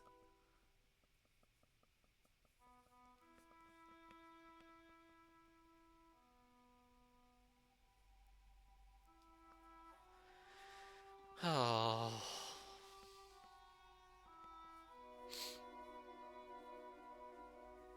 Montreal, a peephole?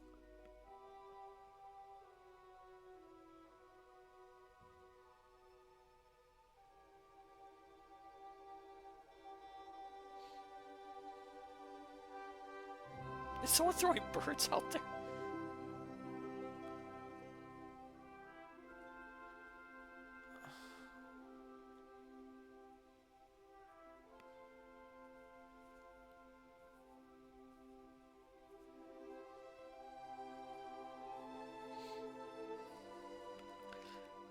I'm going to be very confused if they do with Rudolph late in this film what the book does, because there's been no build-up towards it.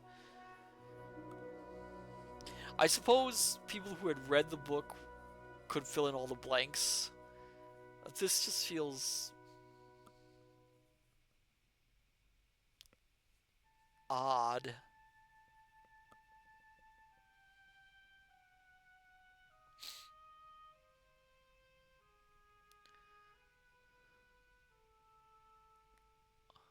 What?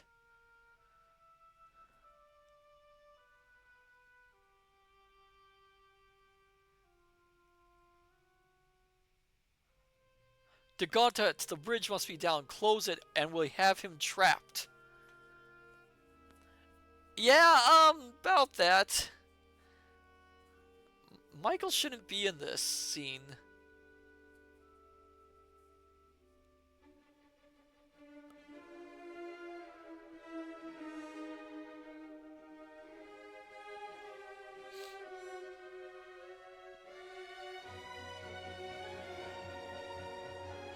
Can't remember who he's fighting, actually.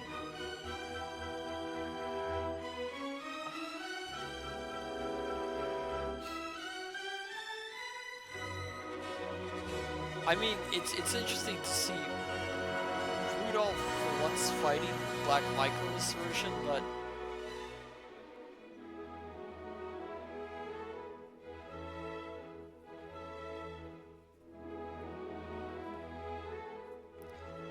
Yulian 20, the music seems erroneous. Yeah, I think the music in this version, they just grabbed as much classical music as they could find and just kind of put it in there.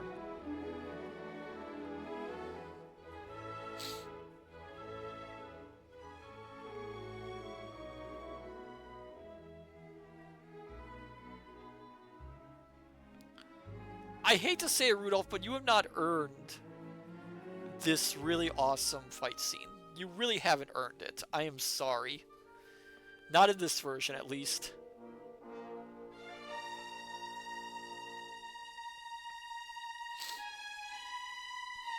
He's fighting with 2 swords. Zoro, he is not.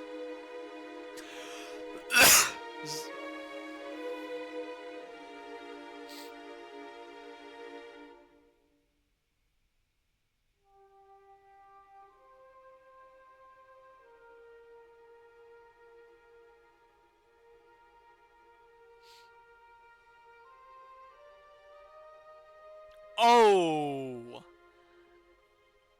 Okay. Yeah. Doctor saying, Roro knows Zoro, he is not. Wait, Rasadal, now that Michael has left us, why not have a new deal all around? They... movie...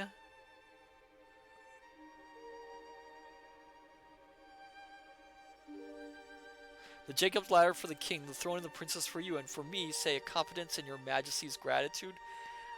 That kind of happened in the book, sort of.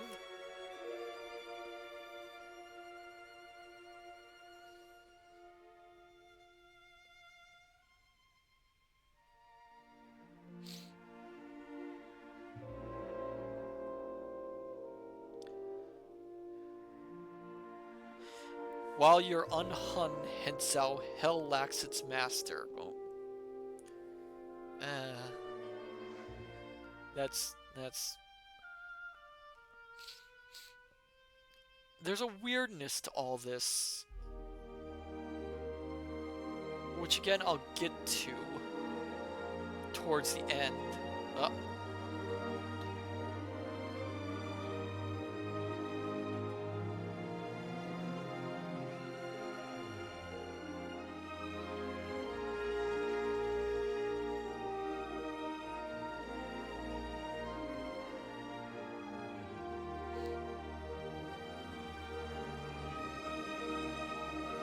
Captured.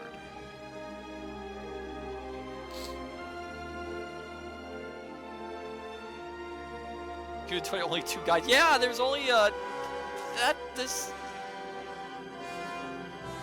whole thing just feels Your Majesty.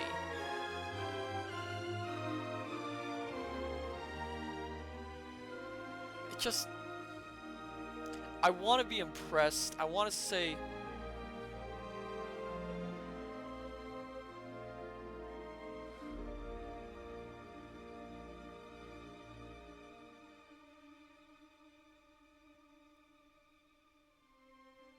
and there he goes. Yeah, in this version, Rupert dies. That just seems so weird. I'm sorry. He goes away. Yep, he's gone. Bye-bye.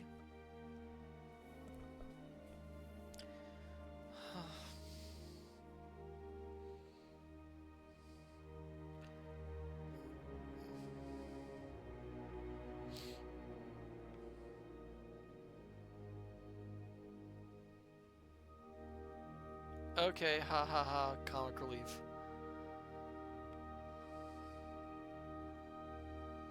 You need 20, but what about the king? What about the king?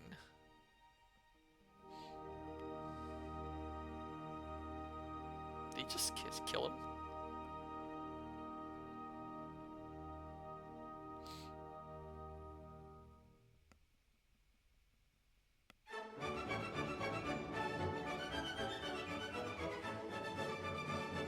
Towards the end of the day, when the soul is weary and the heart longs for its beloved. I doubt the movie is going to be able to capture the emotion of the original book's ending. Let's be honest.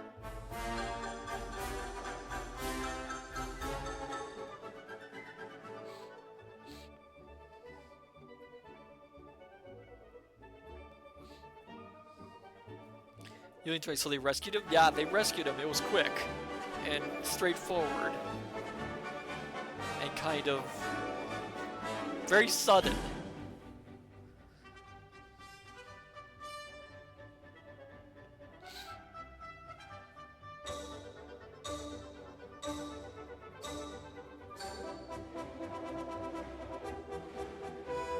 Tell me quickly of the king. Is he safe and well? I heard only this morning of the attempted assassination, that he had gone immediately to Zenda Castle.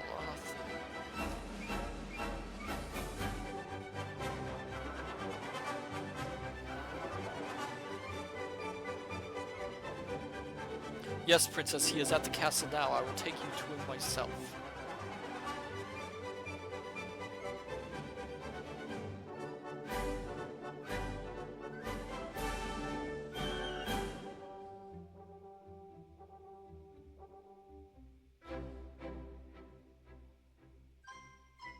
Where did she randomly come from?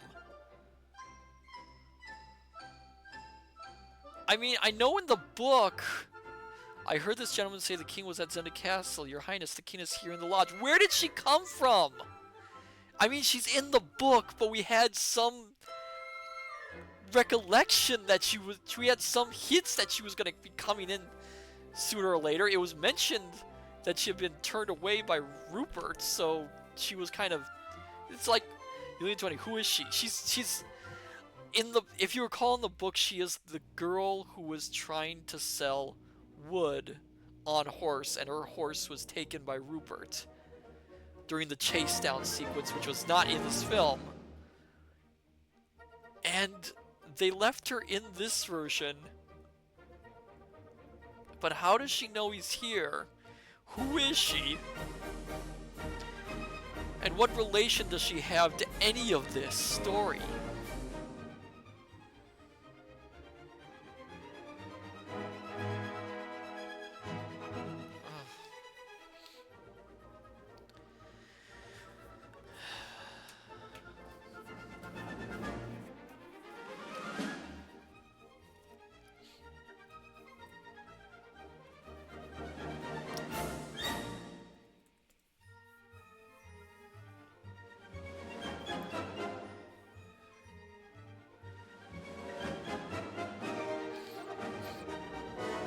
Kiss him, madam. He is not the king. Is what? Why is there a cannon?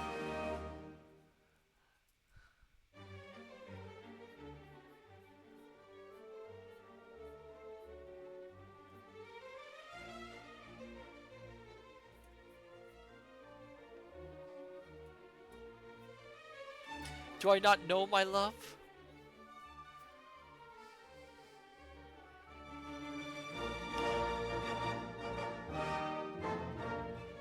Your love, madam, but not the king. The king is at Zenda Castle. This gentleman is Rudolph Rassadile.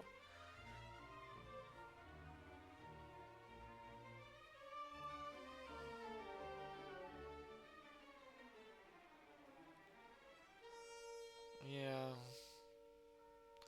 Rudolph, why do you let him torment me? Yulian 20, is he crying? Yes, he is, which Sap never cries in the story. He's not. Why is he crying? We haven't.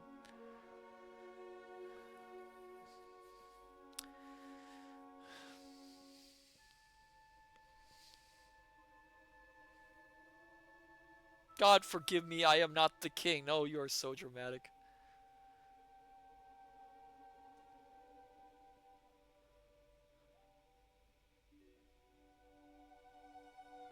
Everyone is so dramatic at this point.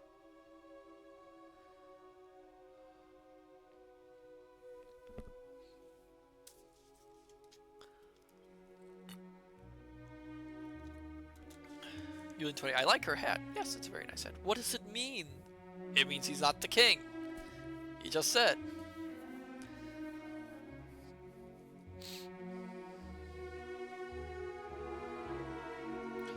Zenex prayed, why is there a cannon? The person who was handling Sikorsky's budget for the 1812 Overture Live display. Yes, that, and you know what's funny? That is true. That was an actual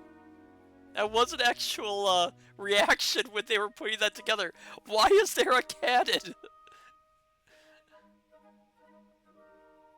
Then, since Coronation Day, it has been you. Zen X Paladin. That's actually a typo. It's supposed to say 16 cannons.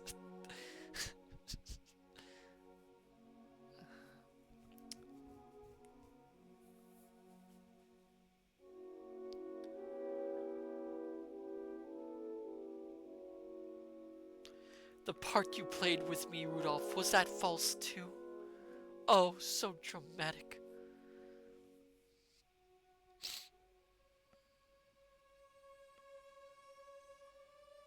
Well, I wouldn't know. I mean, we barely saw you two together. From the moment I first saw you in the cathedral, I have loved you with my whole heart and soul. We barely had any moments with you two. What, you fell in love that quickly?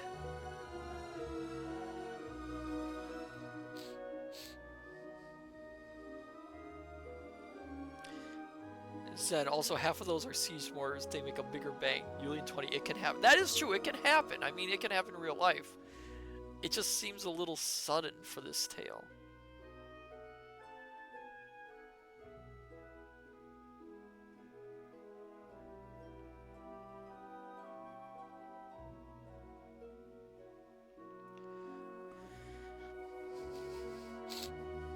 What shall we do, Rudolph? I don't know. What are you gonna do?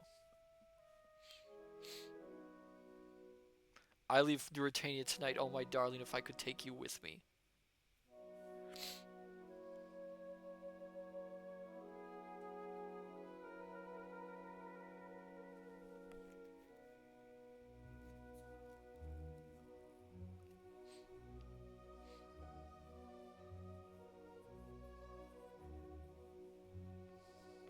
You know, here's a thought. Why didn't Rudolph make a deal with the king? The king gets to party all the time, do whatever he wants. Rudolph can be on the throne and just take care of the state stuff.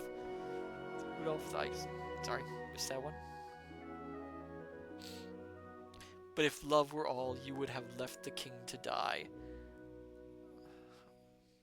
Again, they cut out so much. Some of these lines feel so strange with the amount of plot they cut out. Honor binds a woman to Rudolph. I don't know why God has let me love you, but I must be true to my country and my people.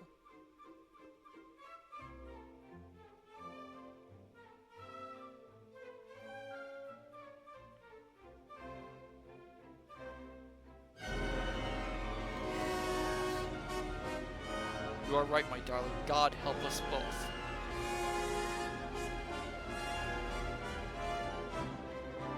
Again, I don't know what I expected.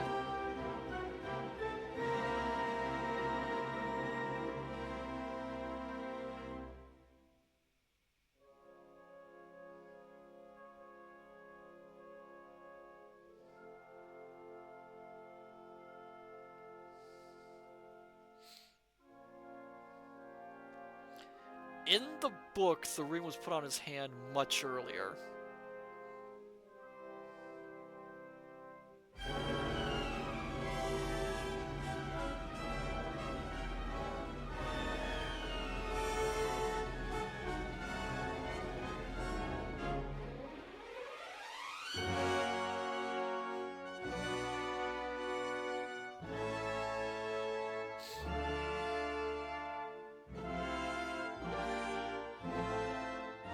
Wherever else I wear, this will I wear always till I die and after. Pretty happy music for a starful. Be happy, my dear one. It would break my heart to think that I had brought grief to you.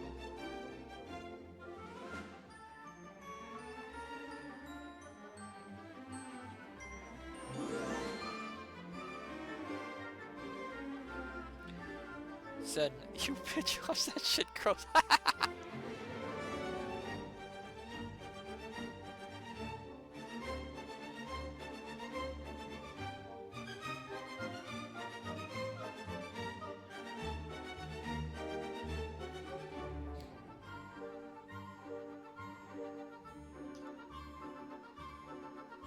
So strong stomachs back then. Noted.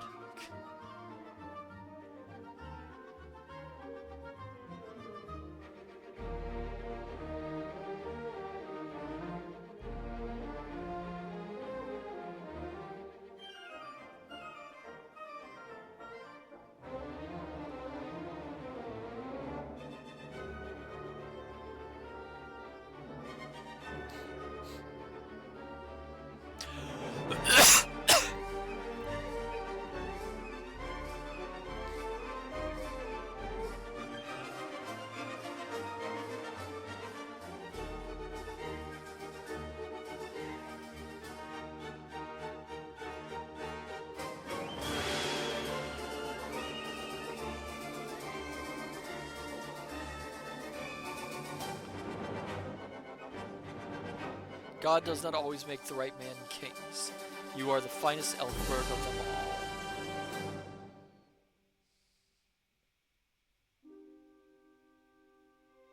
That is a great line from the book. Except, again, I'll get into it.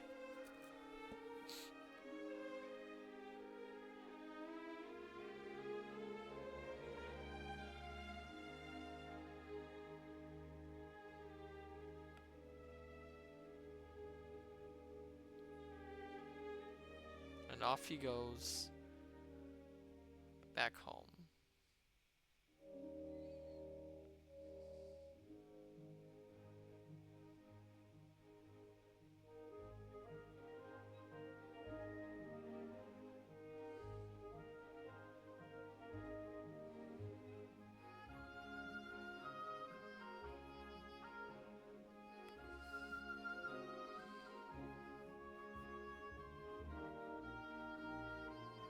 The end.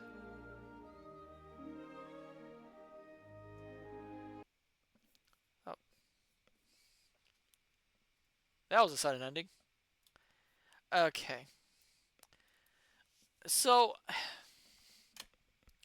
I know I said I wasn't going to compare the two and may say one was better than the other. So instead I will, absolutely. The book was better. Um, One of the things that bothers me a little bit of what I saw in this movie was what they did to Rudolph. In essentially trying to turn the movie from a basically a proto action film swashbuckling adventure to what boils down to as a romantic melodrama, they took out a lot of Rudolph's agency. He he lost a lot of the interesting little things that made him rather cool in the book.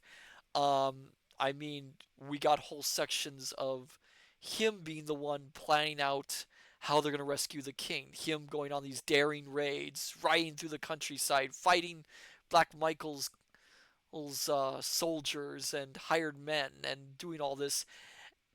And they essentially made him. They took the aspect of him being a figurehead and made him literally just a figurehead in the story. Fritz is the one who finds out all this stuff is going on. He's the one who goes to the castle. He kills what's his name? I can't pronounce his name. Kills him. He's the one who they cut out a lot of the rescue. They cut out a lot of characters from the movie. Um, and essentially most of the characters turned very passive, very restrained.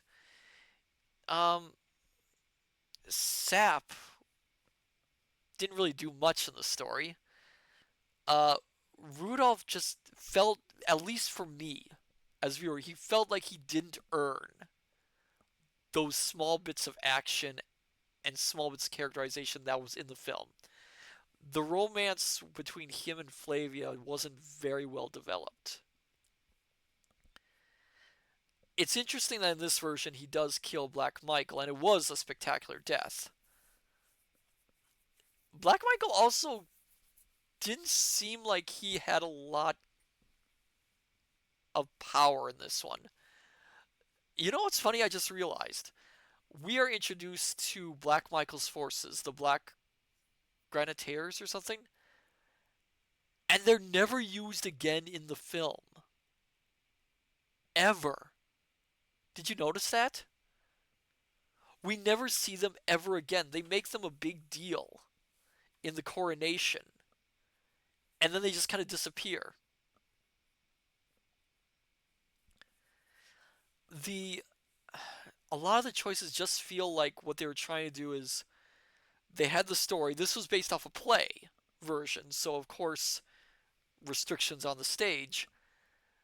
That rather than focusing, like I said, on the action, they took the romantic subplot and kind of made that the big thing.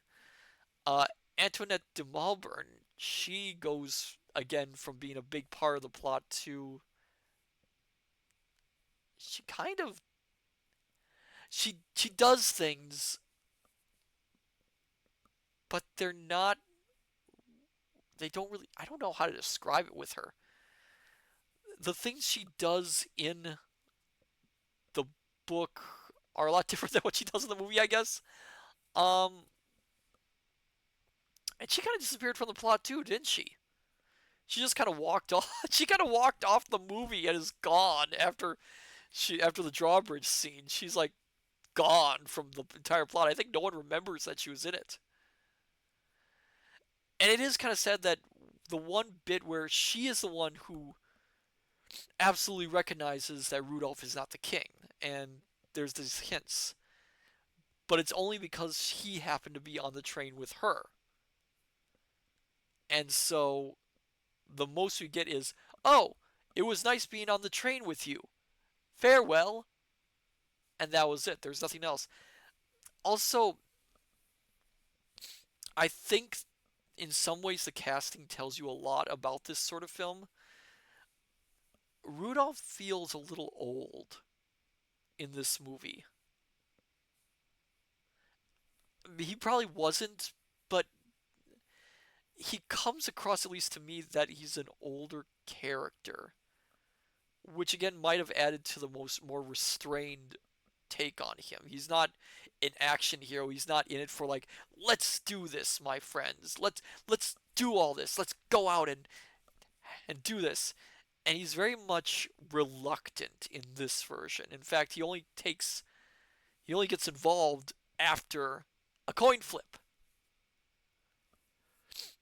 which literally is putting his fate in by chance. He looks more like a grandpa. Not, I would say a grandpa, but he does look older, like not close to middle age, but an older gentleman. And it feels off to me.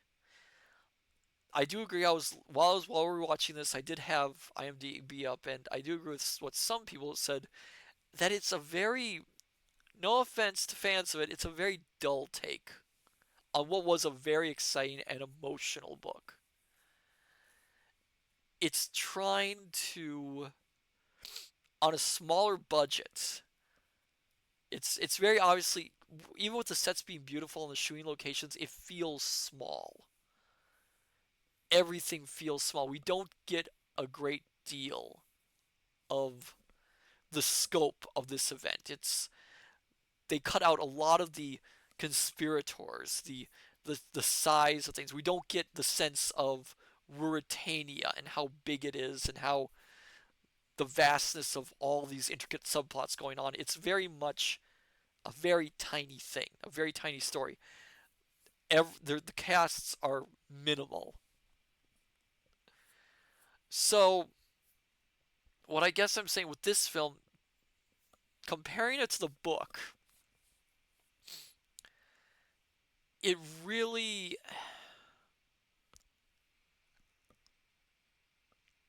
How do I. I'm trying to put this in words, my dear scholars.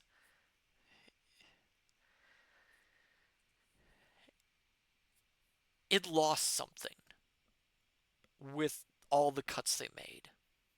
And even the addition of the assassination attempt felt like it didn't belong in this movie.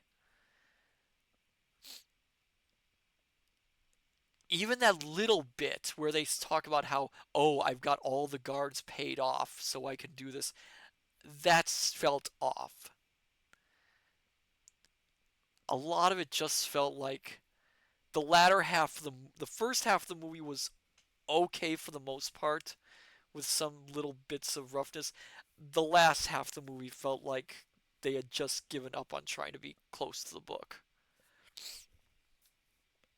And no offense, but the rescue attempt was it was kind of funny in a way because if you remember how it goes in the book, they actually have to scout around on the castle because they don't know for certain where the king is.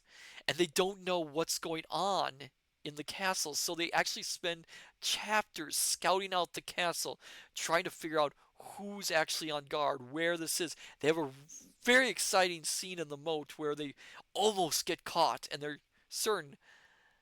And then in this version, it is essentially like, oh, this assassination attempt. We have to go and rescue the king.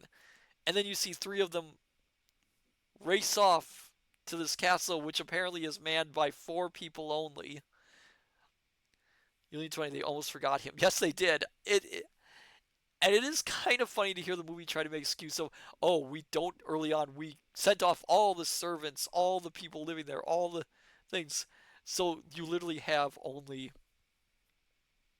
four characters in the castle versus three characters who are to the rescue. And it just, I think that's the best way I can put it.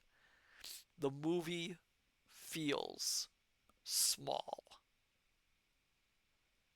It it feels like the size of a stage play.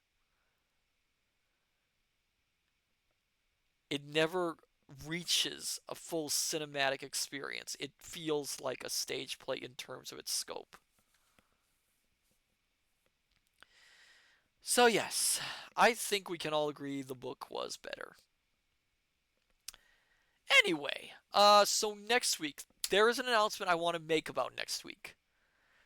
Next week, starting this month, I am moving the Tuesday streams to Monday because I've got some other things that are coming into conflict with it. So Monday we'll be doing more Power Wash Simulator. We'll probably finish up Power Wash Simulator for the time being because I do need to take a break from it. And then third next Thursday, I haven't got a plan yet. I will figure out something. We'll either read some short stories or we'll be doing a new novel. I don't know. I might I might put a poll up on Blue Sky for all of you, dear scholars, to figure that out for me. But anyway, let's see who we can raid tonight. Using 20 short stories. I haven't given you a choice yet. Jump in the gun there a little bit. Let's see who is streaming so we can raid. Oh, let's raid Sophia Ignace. She is reading a book, Monica and the Fifth by Brenda Page. So let's raid her. It's been a while since we've raided her. So then, my dear scholars, I say unto you, good evening, good morning, good afternoon, till we meet each other again at the study. Take care, and I shall see you next time. Till then, farewell and bye bye.